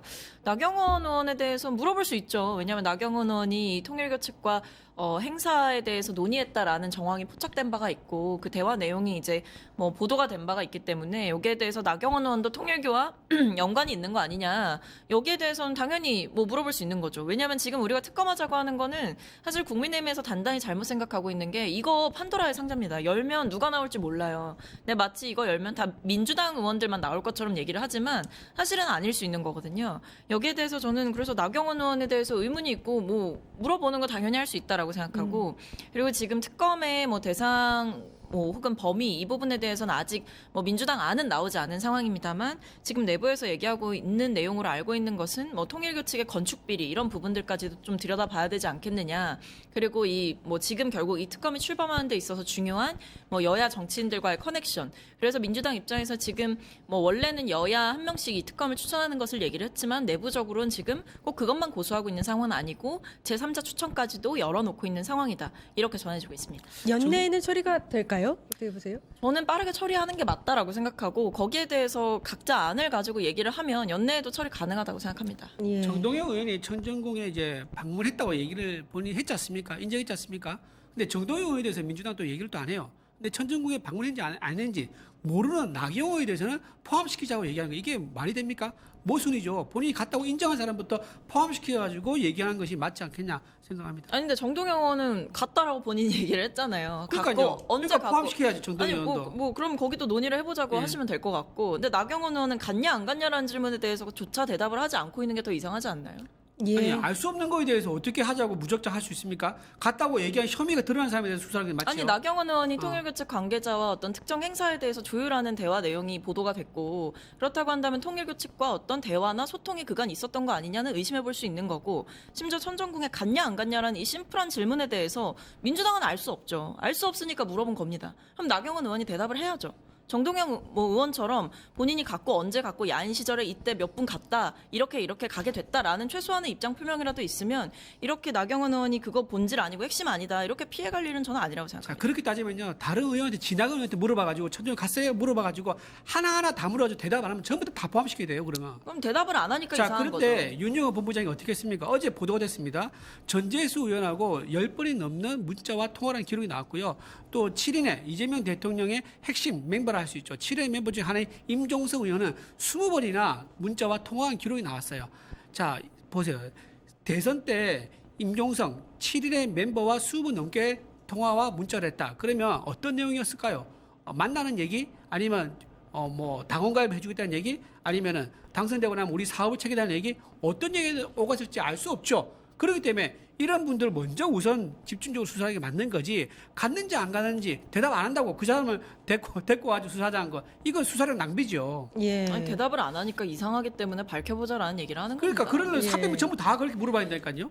아니 뭐 대답 안 하시는 분들 의심되면 다 털어보는 것도 필요하죠. 그게 얼마나 수사력 낭비입니까 그게. 아니 지금 어떤 이슈보다도 가장 뜨겁게 토론을 하고 계신데 이런 정도면은 연내에 이 특검법이 발의가 될 수 있을까? 합의된 특검법이 이런 생각이 잠시 들었습니다. 근데 저는 이제 네. 이 특검법이 통일교 특검법이 정청래 당 대표가 예. 다른 목적점이 있다고 생각해요. 이 무슨 말이냐? 본인이 지금 지도부가 지금 흔들리고 있는 상황입니다. 지금 최고위 재보궐 있지 않습니까? 예. 그게 지금 정내 의원 사람이 예. 이제 몇 명이 될지 2명이냐 한 명이냐. 지금 이게 지금 중요한 상황이에요. 그러니까 총 3명을 뽑는데 친청이 2명이냐, 친청이 1명이냐, 이걸로 좀 지도부가 네. 흔들릴 수 있는 거고, 본인이 추진했던 1인 1표제도 지금, 이제 그 불발이 됐습니다. 이런 상황에서 본인이 어떤 돌파구로 생각하느냐, 통일교 특검을 통해서 만약 이 특검이 이재명 대통령까지 타고 올라간다 그러면 본인한테 호재가 되죠. 왜냐하면 이재명 어허. 대통령이 많은 내년 지방선거에 나오는 과격단체에 대해서 누구누구를 점지해두는 이런 행위를 하고 있으니까 지금 정청래 당대표는 속이 부글부글 할 거예요. 그런 상황에서 본인 리더십을 찾으려면 특검이 이재명 대통령에 대해 수사를 본격화한다. 뭔가 나왔다라고 하면 본인 호재죠. 그런 계산 속에서 그런 계산 속에서 이거는 통일교 특검을 사실관계를 찬성하지 명확히 해야 않았을까 돼요. 싶은 생각이 듭니다. 아니, 명확히 해야 되는 게 일단 당에서의 네. 처음의 입장은 특검 네. 안 받겠다였습니다. 그리고 고위당정을 거쳐서 특검을 맞습니다. 받겠다라는 예, 입장이 예, 나왔습니다. 그리고 예. 그 전에 뭐가 있었냐? 대통령께서 그렇죠. 먼저 예. 여야 정치인 상관없이 엄정 맞습니다. 수사해야 된다라고 예. 입장 밝히셨기 때문에 그렇죠, 그렇죠. 이 특검을 받기까지의 민주당의 네. 결정에는 대통령의 의중이 저는 반영이 되어 있다고 봅니다. 그러니까 대변인 그거는 조금 좀 아닌 것 같다는 생각이 드는 게 왜냐면- 대통령실에서 하라고 얘기가 나와서 당이 입장을 아니죠. 맨 바꿨던 처음에 대통령이 뭐라 했냐면요. 과정이 경찰에서 국가수사본부에서 엄중하게 여야 가리지만 예. 엄중하게 수사를 그랬어요. 그게 무슨 말이냐? 경찰에만 수사를 맡기겠고 특검은 안 받겠다. 이 말이 처음에 대통령 입장이었던 거예요. 이게, 네. 아니요, 그 뒤에 근데 고위당정을 거쳐서 민주당이 특검을 받겠다라고 얘기를 한 거는 청와대와 조율이 있었다는 거죠. 그렇다는 아니죠. 건 청와대의 의중이 있었다는 거죠. 왜냐하면 민주당은 그 전까지도 특검 안 받겠다라고 얘기하고 있었습니다. 예. 그저께 시간이 엄청 많았으면 좋겠는데요. 아니, 제가. 그저께까지만 해도 일고의 가치도 없다 얘기했던 게 민주당입니다. 아니 왜 그러니까 갑자기 바꿨습니까? 그렇게 얘기하다가 바뀌었잖아요. 그죠? 예. 그거 왜 바꿨겠냐고요. 청와대 의지가 있었으니까 바뀌었겠죠. 여론조사 결과 때문에 바뀐 거죠. 아, 그것도 갤럽에서 있었겠죠. 62%가 찬성하니까 안 받으면 지지율 떨어질 거 아닙니까? 아니 그것도 있었겠죠. 실제로 지금 그 에브리 리서치 따르면요. 대통령 지지율이 49.1% 나왔습니다. 50%가 처음으로 떨어졌어요. 대통령 지지율 떨어져 있고 민주당 지지율 떨어지니까 마지못해서 울며 겨자 먹기 받은 거죠. 아니 지지율은 뭐 민주당만 봅니까? 대통령께서 지지율 볼 텐데 대통령의 의지가 없었다라고 어떻게 그렇게 단언하실 수가 있어요. 그리고 예. 청와대와의 조율을 거쳐서 이 부분을 결정했다라는 점도 분명하게 당에서 이야기를 했습니다. 예. 여기까지 하겠습니다. 저 사실은 1시간 더 하고 싶지만 예, 너무 재밌었습니다. 예, 좋은 의견들 많이 주셔서 감사하고요. 다음에 우리 이어서 한 번 더 하는 걸로 하고 오늘 여기까지. 왜냐하면 이거는 연내 처리가 불가능할 가능성도 높고요. 일단 다음 그렇죠. 주에 또 할 가능성도 있습니다. 네, 저희가 한 번 더 이야기할 기회가 있을 것 같습니다. 박성민 전 더불어민주당 최고위원, 이준우 국민의힘 미디어 대변인님 고생해 주셨습니다. 감사합니다. 감사합니다. 예, 저희 내일 성탄절에는 하루 쉬고요. 26일 오후 4시 50분에 다시 찾아뵙겠습니다. 함께해 주신 여러분 감사합니다.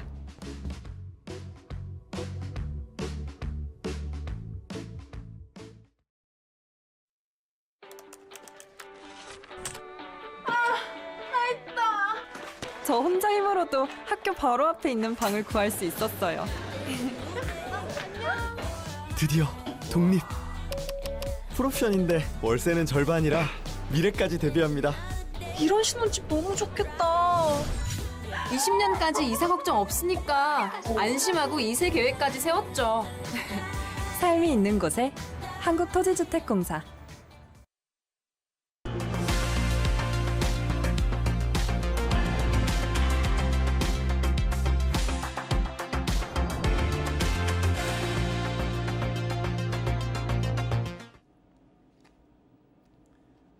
안녕하세요. 끝내주는 경제 시작합니다.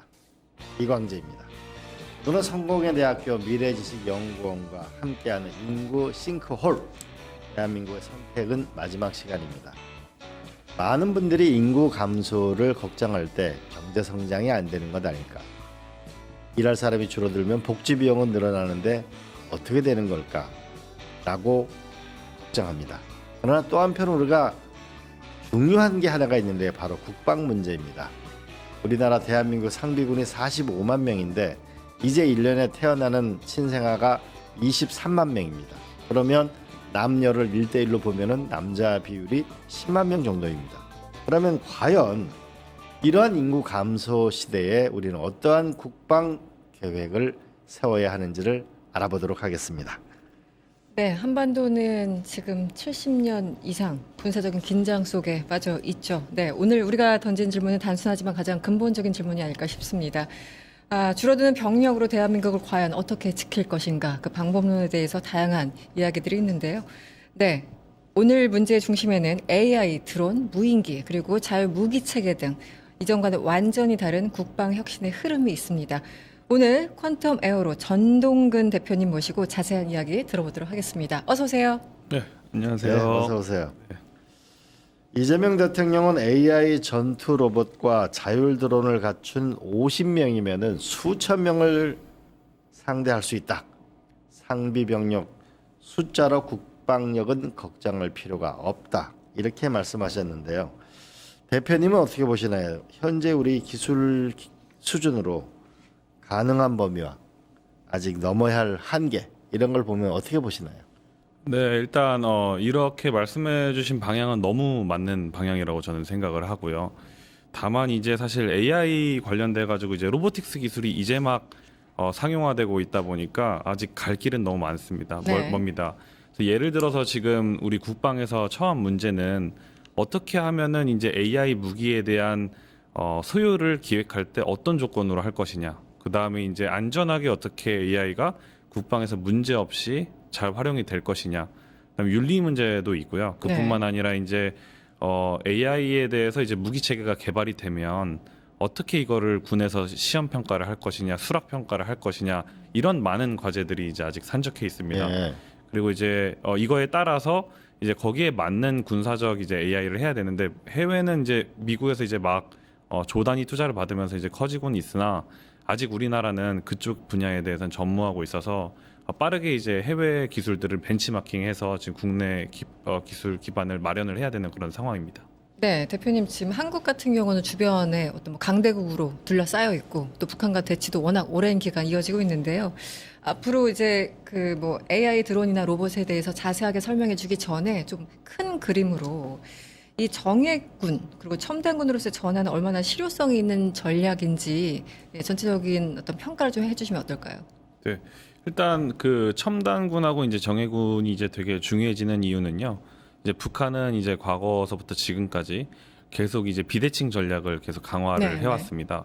그래서 지금도 마치 러시아 파병을 갔다 오면서 드론전에 대해서 경력을 쌓고 있고, 그다음 지금 이제 북한 노동자도 러시아 공장에 파견을 해서 2만 명 가량 이제 드론을 매일매일 지금 제작하고 있는 성능을 보유하고 있습니다. 그리고 이제 문제가 뭐냐면 전쟁이 끝나고 이런 사람들이 이제 돌아와서 AI 자폭 드론이나 이런 것들을 무지막지하게 이제 양산을 하게 되면 이제 우리나라 같은 경우에는 그런 비대칭 전략에 노출될 수밖에 위험에 그냥 그대로 노출될 수밖에 없는 상황이고요.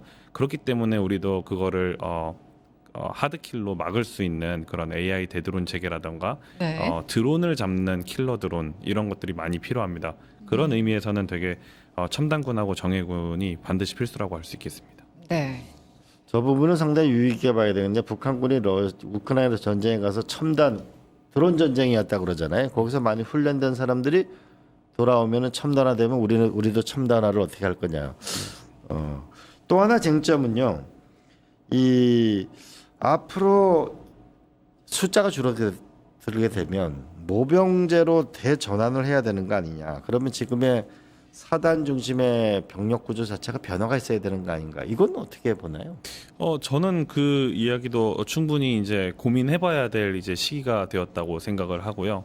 그 다음에 이제 어쨌든 지금은 이제 사람이 무조건 많다고 그 전쟁에 유리하거나 그런 시대는 이제 지났습니다. 이제 AI 드론이나 이런 걸 많이 활용해야 되고 저희도 이제 사회와 이제 협의를 해야 되겠지만 타협을 해야 되겠지만 여론도 되게 중요하고.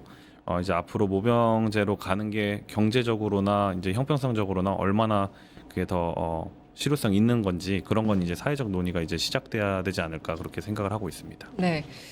조금 하나만 더 질문 좀 드리고 싶은데 최근에 그 국방 전문가와 인터뷰를 저 개인적으로 나눌 시간이 있었는데 당시 AI 드론 로봇에 대해서 많은 말씀을 주시는데 우리나라 이제 시작에 불과하다. 아직 할 것이 너무 많아서 조금 개인적으로 걱정이다. 이런 말씀을 해주셨거든요. 그 부분은 어떻게 보세요? 그거 정말 옳으신 말씀이고요. 왜냐하면 이제 AI라고 하면 너무 사람들이 크게 생각하고 뭉뚱그려서 뭔가 AI가 다 해줄 거라 생각을 하는데 이제 AI가 이제 무기 체계단에 이제 도입이 되려면 앞서 말씀드렸던 안전성 문제뿐만 아니라 이걸 이제 어떻게 통제해서 운용할 것이냐. 그 다음에 결론적으로는 이게 이제 국방 데이터 센터는 그러면 이제 어떻게 할 것이냐.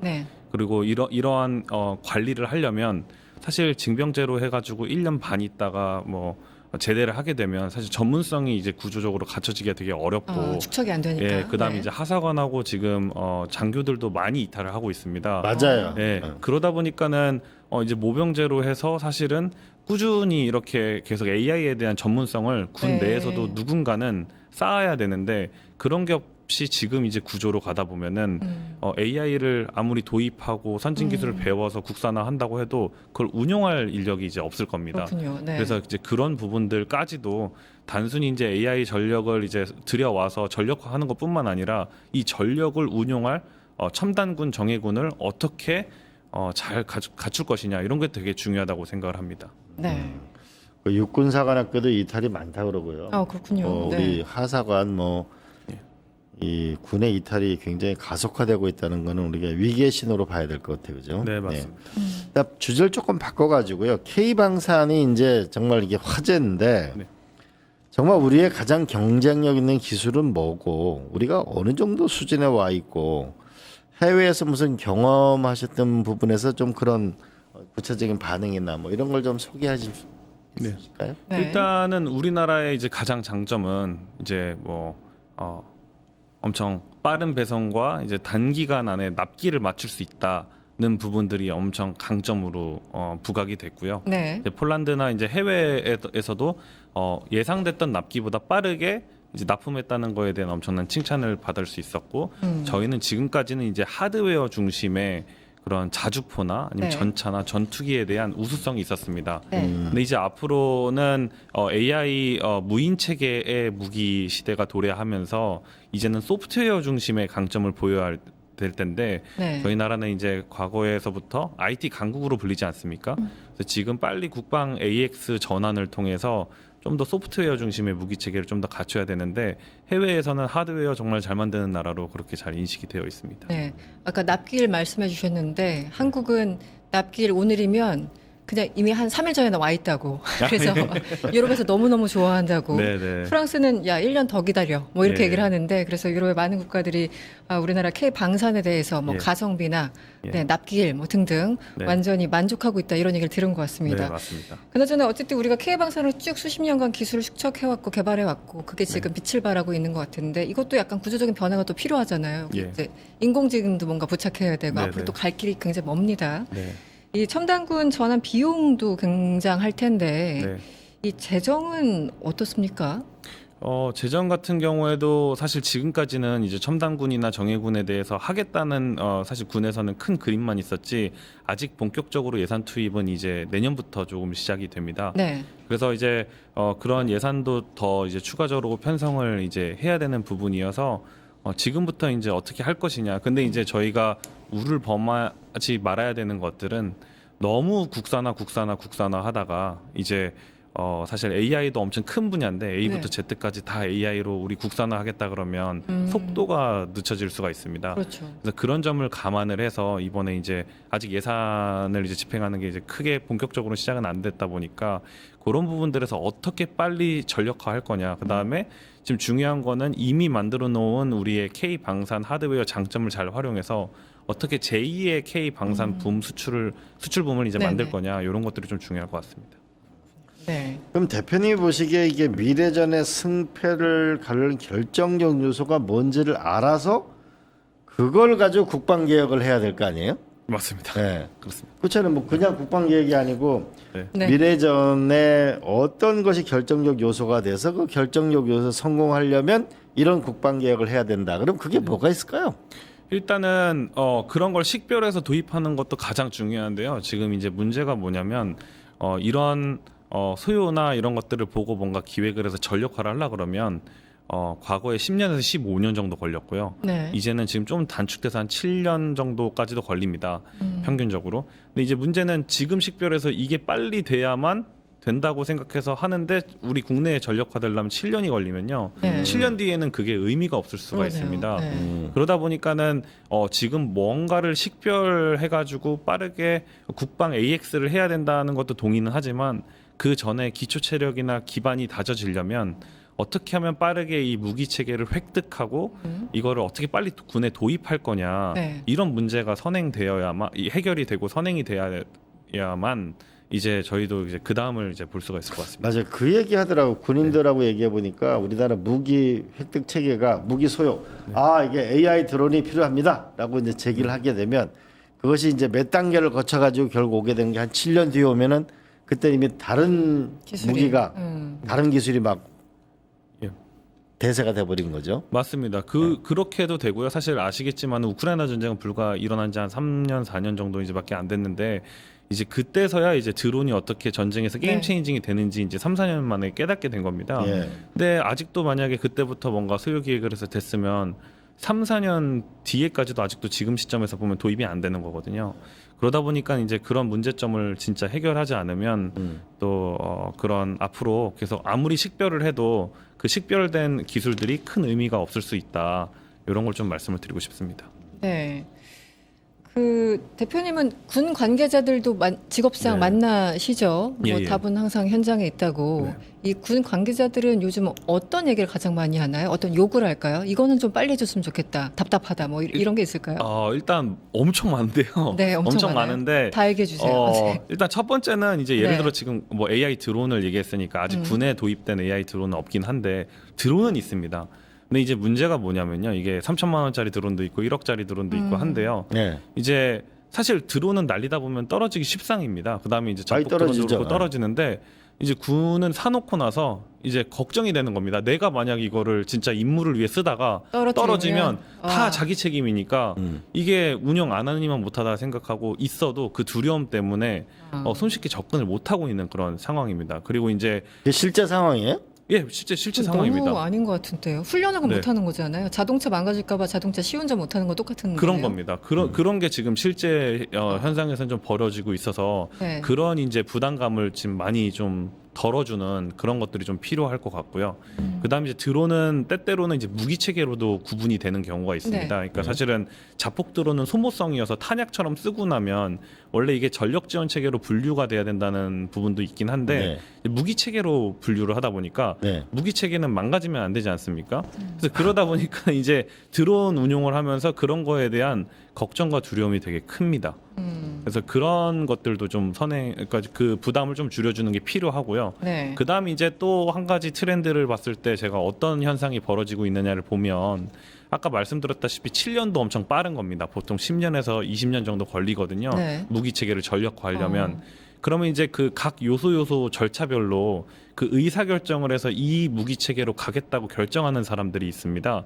근데 이제 이게 예를 들어서 그때 당시 의사결정할 때는 그게 맞는 의사결정이었는데 무기 체계가 전력화된 뭐 10년이나 20년 될 때쯤에는 의미가 없어지니까 이제 그때쯤 가서 다시 감사원이나 이런 기관들이 다시 추적을 해서 그때 의사결정 내린 사람들한테 왜 그런 의사결정을 했냐 하고 책임을 지우는 일도 간혹 있습니다. 그러다 보니까 우리 공무원 사회나 아니면 이 군 조직이 되게 경직화돼 있어서 어떤 무기 체계를 도전적으로 하거나 실험적으로 하기에는 너무 두려움이 많습니다.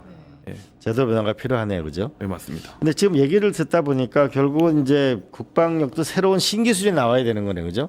미국 국방부를 보니까 이제 그러다 보니까 워낙 빠른 속도로 발전하다 보니까 대학교 내에 국방연구소를 많이 두는 것 같아요. 네, 스타트업이라는 게 많이 중요해 보이는데, 그죠? 네, 맞습니다. 그래서 이제 미국에서는 DIU라는 조직이 있습니다. DIU. DIU는 Defense Innovation Unit의 약자인데요.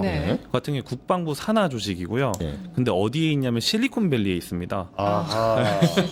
그래서 이제 DIU가 하는 일은 사실 이제 군에 대한 정보나 필요한 기술들이 뭔지 사실 일반 중소기업이나 스타트업은 알기 어려우니까 DIU가 그 마중물 역할을 하고 있습니다. 그래서 군에서 필요한 기술들을 잘 알고 있고 그다음 이제 실리콘밸리 안에 있으면서 실리콘밸리 스타트업 중에 첨단 기술들이 뭐가 있는지 식별을 해서 군과 매칭도 해주고요.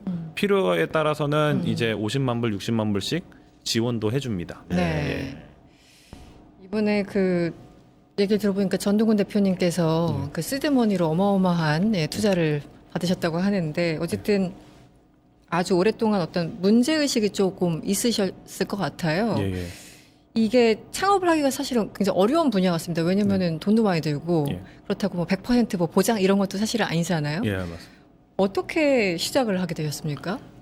저는 이제 사실 10년 전에 네. 우리나라가 이제 누리호나 다누리호를 보내기 전에 이제 그때 당시 이제 사회적 논의가 딱 10년 전이었는데요. 네. 우주 산업을 이제 개발해야 되냐 말아야 되냐 이제 얘기가 있었습니다. 그때 이제는 우리가 나로호도 2번 실패해서 3번째 겨우 보냈고 러시아 기술 이전 받아서 그다음에 이제 그 우주인들도 사실 사업이 제대로 안 되면서 먹튀 네. 논란도 있고 이러다 보니까 그랬었죠. 이제 우리나라가 그때 당시에는 우주 산업을 해야 되는지 말아야 되는지 그런 이슈가 있었는데 제가 그때 당시에 이제 버즈 올드린이라고 닐 암스트롱하고 달 착륙하신 네. 우주인을 한국에 모시고 왔었습니다. 그러면서 이제 여론 환기도 시키고 그 다음 연도에 이제 그때 당시 이제 미래부에서 2천억 예산 편성을 해서 누리호랑 다누리호가 지금 갈 수 있게 되었는데요. 그때를 그렇군요. 시초로 네. 이제 그러면서 이제 봤던 흐름은 나사 주도 관주도의 우주 개발이 이제 스페이스X가 나오면서 이제 민간 주도 우주 개발로 넘어가고 있었고요. 네네, 머스크. 그리고 네. 그런 성공 DNA를 갖고 미국 정부에서는 국방 개발도 관 주도, 달파 주도의 국방 개발에서 팔렌티어 안드릴 실드 AI라는 회사가 나오면서 민간 주도 국방 개발로 바뀌게 되었습니다. 네. 네, 앞서 말씀드린 이런 문제점들 때문에 우리나라가 빠르게 국방 기술을 도입하지 못했던 답답함들이 있어서 네. 그런 게 이제 사실은 저희도 관주도의 국방 개발보다는 저희 같은 스타트업들이 나와서 민간 주도 국방 개발을 빠르게 이끌어야 지금 인구 구조 문제나 군 이런 첨단군으로 변화시키는 데 있어서 정말 필요한 역할이 아닐까라고 생각을 해서 이 사업을 시작하게 되었습니다. 네. 우리 대표님의 궁극적인 꿈, 최종 목표와 꿈은 뭡니까? 마지막 질문인데. 네.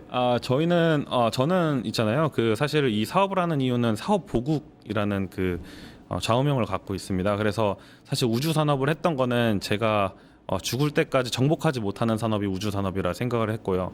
근데 이제 우주 산업하고 이런 방산 AI 산업에 관심을 갖고 도전을 하게 된 계기가 첨단 산업이고 이게 이제 앞으로 제가 이제 기성세대가 됐을 때 네. 우리나라를 먹여 살릴 수 있는 수출 효자 품목으로서 할 수 있는 첨단 산업이라고 생각을 해서요.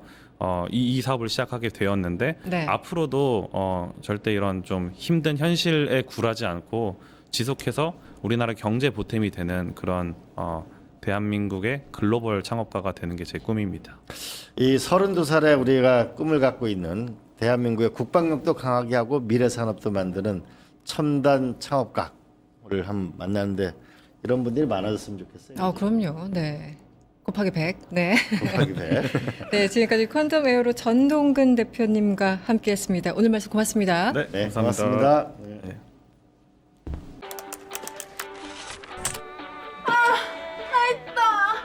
저 혼자 힘으로도 학교 바로 앞에 있는 방을 구할 수 있었어요. 드디어 독립. 풀옵션인데 월세는 절반이라 미래까지 대비합니다. 이런 신혼집 너무 좋겠다. 20년까지 이사 걱정 없으니까 안심하고 2세 계획까지 세웠죠. 삶이 있는 곳에 한국토지주택공사. 전기가 당신에게 오기까지 처음부터 길이 있는 건 아니었습니다. 때론 깊은 바닷속, 때론 깊은 산속. 전기는 길이 없는 곳에 길을 만들었습니다. 우리의 오늘이 내일로 연결될 수 있도록 만들어가야 할 전기의 길. 그 길을 많은 분들이 응원해준다면 전기는 더 힘을 낼 수 있습니다. 한국전력은 든든하고 안전한 내일의 전기를 위해 전력망 확대에 최선을 다하겠습니다.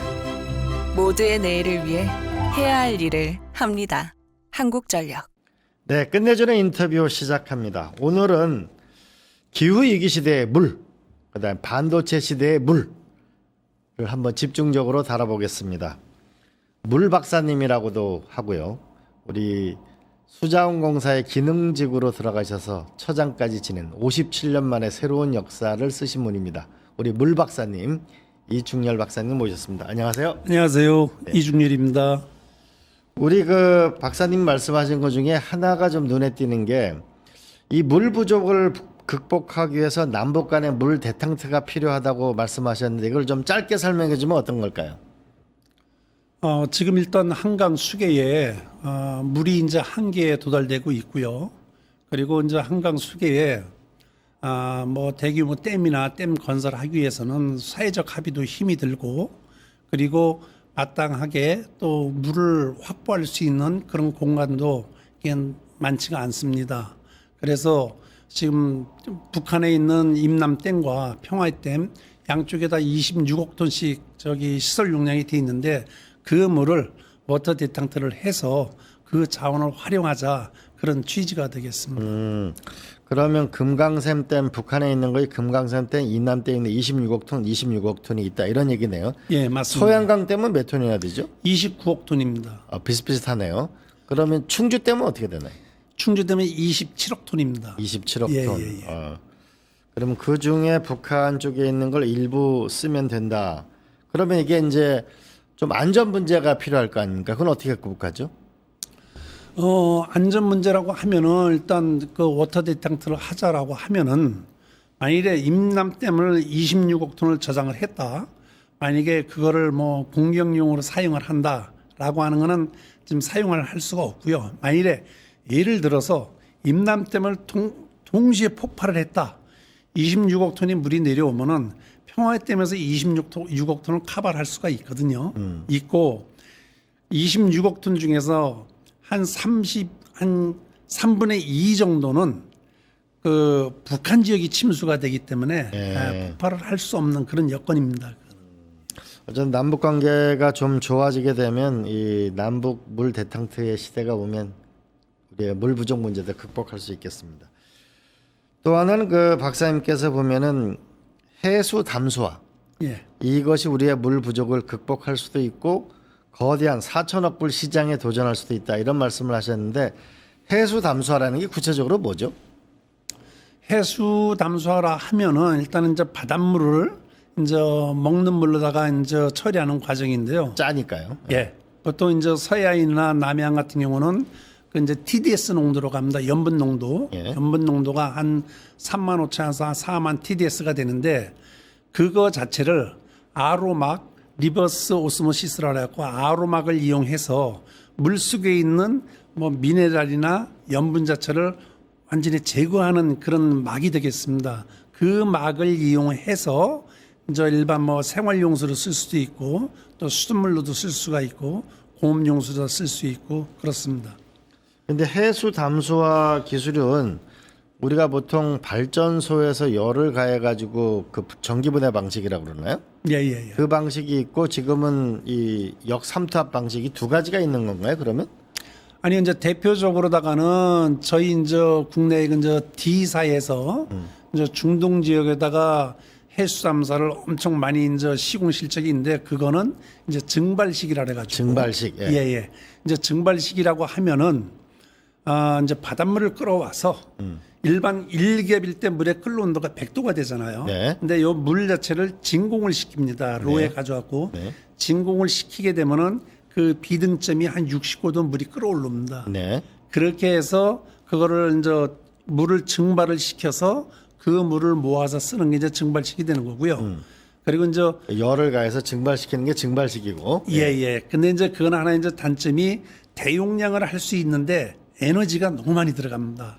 뜨겁게 해야 되니까. 예. 그거는 진짜 그 에너지가 많이 있는 중동 지역 외에는 증발식을 하기에는 좀 한계가 있고요. 최근에 이제 개발된 것들이 이제 아로막을 이용을 하는데 요즘은 또 이제 아로막 자체도 각 국에서 막 기술 개발이 돼가지고 그 아로막 자체도 에너지가 많이 소비가 되거든요. 그러니까 1톤을 생산할 적에 전력이 한 3.6kW가 들어가는데 지금 같은 경우는 주변 기술이 발전이 돼서 한 뭐 2.8kW, 3.0kW까지 들어갈 수 있는 그런 기술들이 많이 개발이 되어 있습니다. 아로막이라고 하면 쉽게 얘기하면 이제 물이 우리가 웅진코웨이처럼 일종의 막을 투과하는 이런 걸 말하는 건가요? 역삼투막이죠. 역삼투막. 예. 그러니까 양쪽에 일반 저기 그 하천수나 바닷물의 염도 자체가 틀리잖아요. 농도 자체가 그거를 역으로다가 침투시켜서 이제 막을 이제 통과하는 그런 걸 말하죠. 그러면 쉽게 얘기하면 증발하는 방식이 있고 역삼투압 방식 두 개로 그 해수 담수화 기술이 있다면 우리나라는 어느 정도 기술을 갖고 있는 건가요? 지금 막 자체는 우리나라 스스로 그 제조할 능력이 없습니다. 없고 지금 뭐 저기 그 W사에서 일본의 도레이 거를 갖다가 도레이나 이제 니토된 거가 있는데 그 막 자체가 일본이 엄청 발전돼 있습니다. 그거 자체를 OEM으로다가 생산을 해서 이제 뭐 판매하는 수준이고요. 자체적으로 다 이렇게 뭐 설계나 제작 능력 자체는 아직은 좀 부족합니다. 아, 그러면 우리가 두산중공업이 갖고 있는 해수 담수화 기술은 주로 우리 기장에 갖고 있는 거는 그러니까 증발식 이걸 갖고 있는 건가요? 예, 증발식도 있고 거기서는 이제 아로막도 이제 시공을 하고는 있습니다. 시공을 하는 건데 원천 기술은 없다 이런 얘기인가요? 그렇죠. 그러니까 아직 부족하다. 예, 지금 대표적으로 저기 그 태안 쪽에 그 10만 톤짜리 해수잠수화를 지금 건설을 거의 다 마쳤습니다. 네. 마쳤지만은 이제 L사에서 이제 시공을 했는데 설계나 주요 기자재는 설계도 이제 스페인사에서 설계를 했고 네. 거기서 고부가 가치가 높은 주요 기자재는 다 수입품입니다. 아하. 너무 저는 물 전문가로서 너무 좀 자존심도 상하고 그래서 빨리 이제 이런 부분에 대한 거를 우리 국가가 나서서 국가가 나서 지금 부가가치를 높여야 될 것 같습니다. 아, 나는 우리나라 해수 담수화 기술이 굉장히 높은 수준에 있는 줄 알았는데 아로막 부분은 굉장히 약하다고 볼 수 있는 거네, 그죠? 100% 사다 쓴다고 보면 되시죠. 예, 예, 예. 그런데 이 말씀하신 제가 자료를 보니까 이 중동 지역에는 물이 부족하니까 거대한 물을 이제 이 수요가 생긴다고 하는데 어느 정도의 돈의 규모로 보면 어느 정도의 물을 이 필요로 하고 거기 들어가는 돈은 어느 정도인가요? 지금 저 뭐 여러 보고서에 따르면은 좀 약간 차이가 많이 있습니다. 네. 그러니까 순수 기자재만 납품하는 저 마켓 쉐어가 있고 네. 또 이제 대개 보면 중동에서 발주하는 방식이 뭐 PPP 방식이라 해갖고 네.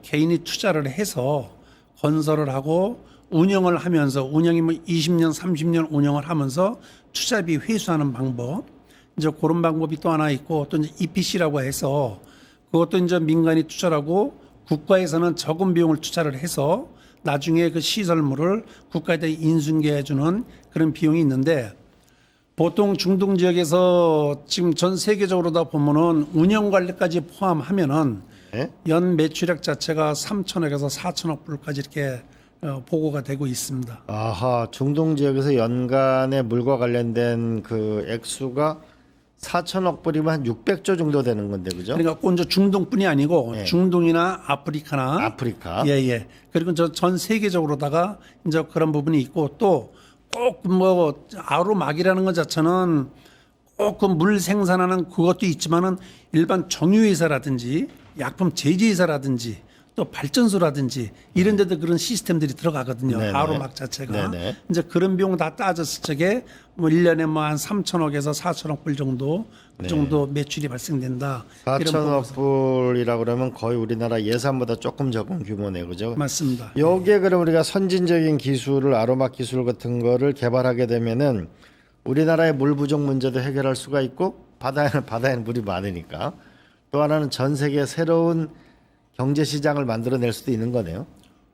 맞습니다. 일단은 뭐 국내에도 이제 해수잠수화가 이제 설치돼야 될 장소도 여러 군데가 있고요.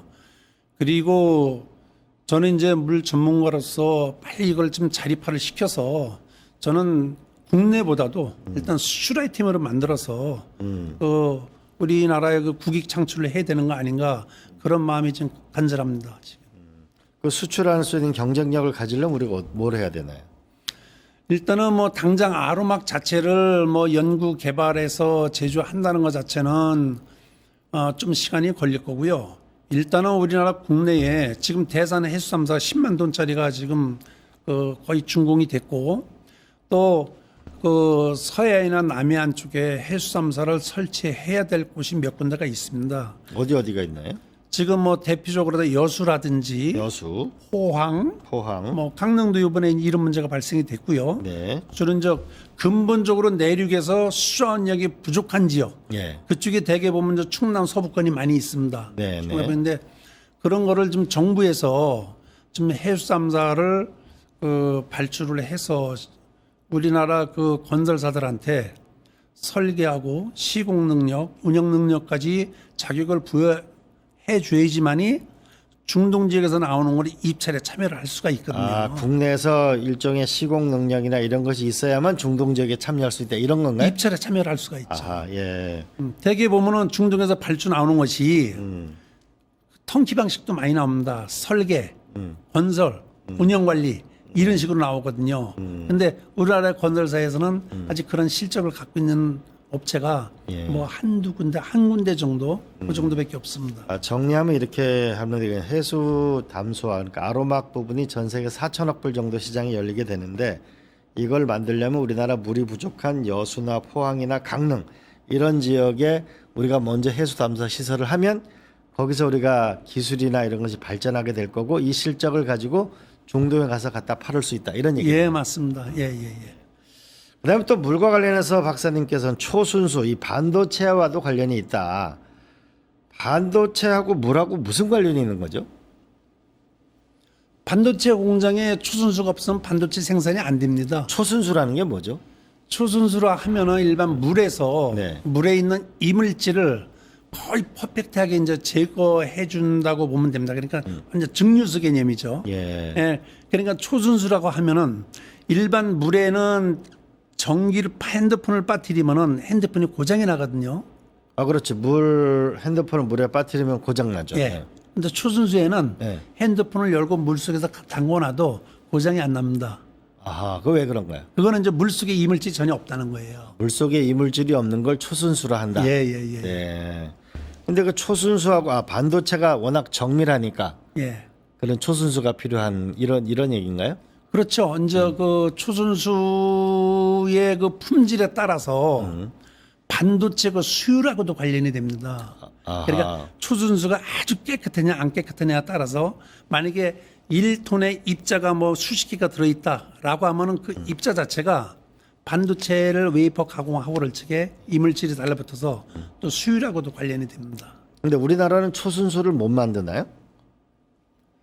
아쉽게도 못합니다. 아, 우리나라에서 초순수를 만들지 못해요? 물을 만드는 건데 부분적으로다가 뭐 램용으로다가 조금씩 저긴 하지만 대용량으로 하는 거는 100% 미국 산입니다. 몇 년 전에 일본이 화이트리스트 했을 때 그때 우리가 안동 경상북도 어느 지역에 SK가 초순수를 연구한다고 그러지 않았나요? 그게 이제 한 4, 5년 전에 이제 저 환경부에서 R&D 자금을 한 360, 70억 이 정도 될 겁니다. 그 정도 해서 이제 물 전문기관 공기업에다가 의뢰를 해서 구미 쪽에서 그 파이럿 설비보다는 좀 큰 실증 설비를 만들어서 그 부분에 대해서 이제 연구 개발을 많이 했습니다. 했지만은 아직은 그 초순수 공정 자체가 전반적으로 보면은 뭐 한 20개에서 한 25가지 그 단위 공정이 들어가거든요. 단위 설비가. 뭐 원수가 들어오면은 뭐 침전을 하고 여과를 하고 아로막을 거치고 탈기를 하고 막 이런 공정이 20개에서 한 25개 공정이 들어가는데 과연 그건 저 연구 개발을 하면서 막단 예산제 연구 개발을 하면서 국내 중소기업들이 단위 공정별로다가 얼마나 접목해서 중소기업들이 그 단위 설비를 설계하고 제조할 수 있는지 그 부분에 대한 건 아직 좀 확실치가 않습니다. 이게 초순수를 만들려면 물이 들어오면 약 25개 공정이 있는데 그 공정 하나가 다 기술이겠네요. 아직 맞습니다. 미발달돼 있다. 근데 시장 규모로 보면 우리나라에는 초순수를 수입해서 쓰는 게 그럼 얼마나 되는가요? 시장 규모로 보면? 지금 저 초순수 그 사용량 자체는 그 뭐 반도체 회사도 IT도 마찬가지고 정유회사도 마찬가지고 일반 제약회사도 마찬가지고 초순수 그 사용량에 따라서 그 우리 주가가 왔다 갔다 합니다. 이제 사용량에 따라서 뭐 반도체 생산량이 얼마나 나오고 약품 생산량이 얼마나 나오고 해가지고 그 기업체에서 각 기업에서 보면 이제 하나의 기업 그 영업 비밀로 해갖고 공개적으로 오픈하지는 않습니다. 대략 추산하면 우리나라 1년에 초순수 시장이 얼마나 되나요? 제가 그 좀 몇 년 전 자료인데요. 그 당시에 우리나라의 초순수 시장 자체가 1년에 뭐 한 14조 원 정도 됐었습니다. 14조 원. 예. 근데 그 14조 원이 시장에 나와 있지가 않고 숨어 있다는 게 그 문제죠. 그럼 전 세계적으로 초순 시장은 엄청나게 크겠네요. 전 세계적으로 최근에 지금 자료를 검색해 본 결과는 1년에 약 한 400억 불 정도. 근데 그 400억 불이지만은 제가 판단하기에는 오픈을 안 하니까, 공개를 안 하니까 제가 봤을 땐 그거보다도 뭐 한 2배, 3배 더 높지 않나 이렇게 좀 판단을 하고 있습니다. 많이 보면 100조 원 가까이도 보겠네요. 그죠? 네. 네, 물 박사님, 우리 이중열 박사님 말씀을 잘 들었습니다. 박사님 말씀을 요약해 보면은 물 부족 문제를 해결하기 위해서 우리 북한 지역에 있는 금강산 댐 등을 활용해서 남북 간의 물 대탕트 시대를 열게 되면 우리가 물 부족 문제를 극복할 수 있겠다. 이런 제안이 하나 있었습니다. 두 번째로는 우리가 삼면이 바다로 돼 있는데요. 이 바다의 해수 담수화를 하게 되면 포항이나 서해안이나 강릉 등 물이 부족한 부분에 물 부족 문제를 해결할 수가 있고, 여기서 우리가 국내 시공에 성공하게 되면 전 세계로 4천억 불 정도에 해당되어지는 물 시장에 우리의 기업이 수출할 수 있는 길을 열 수 있다는 해수 담수화의 기술, 이거에 대해서 말씀을 해 주셨습니다. 세 번째로는 반도체에도 물이 중요하다고 하네요. 초순수. 그러니까 아마 엄청나게 순수하다 이런 뜻 아닌가 싶습니다. 여기에 1년에 수십조 원 정도를 이 반도체 공정에 필요한 우리가 물을 수입한다고 합니다. 우리 초순수, 과거 일본의 화이트리스트 시절에 굉장히 어려움을 겪었거든요. 반도체 전쟁 중에 우리가 여러 가지 요소 기술이 있겠지만 초순수, 물과 관련된 기술도 있다는 것도 새롭게 알게 되었습니다. 인류가 살아가는데 가장 중요한 건 물이 없으면 살아갈 수 없습니다. 물이 가장 기본이라고 볼 수 있겠습니다. 물 부족을 극복하고 물을 미래의 산업으로 만들 수 있는 새로운 길을 찾아서 우리 대한민국이 전진했으면 좋겠습니다. 오늘 이중열 박사님 고맙습니다. 감사합니다. 수고하십시오.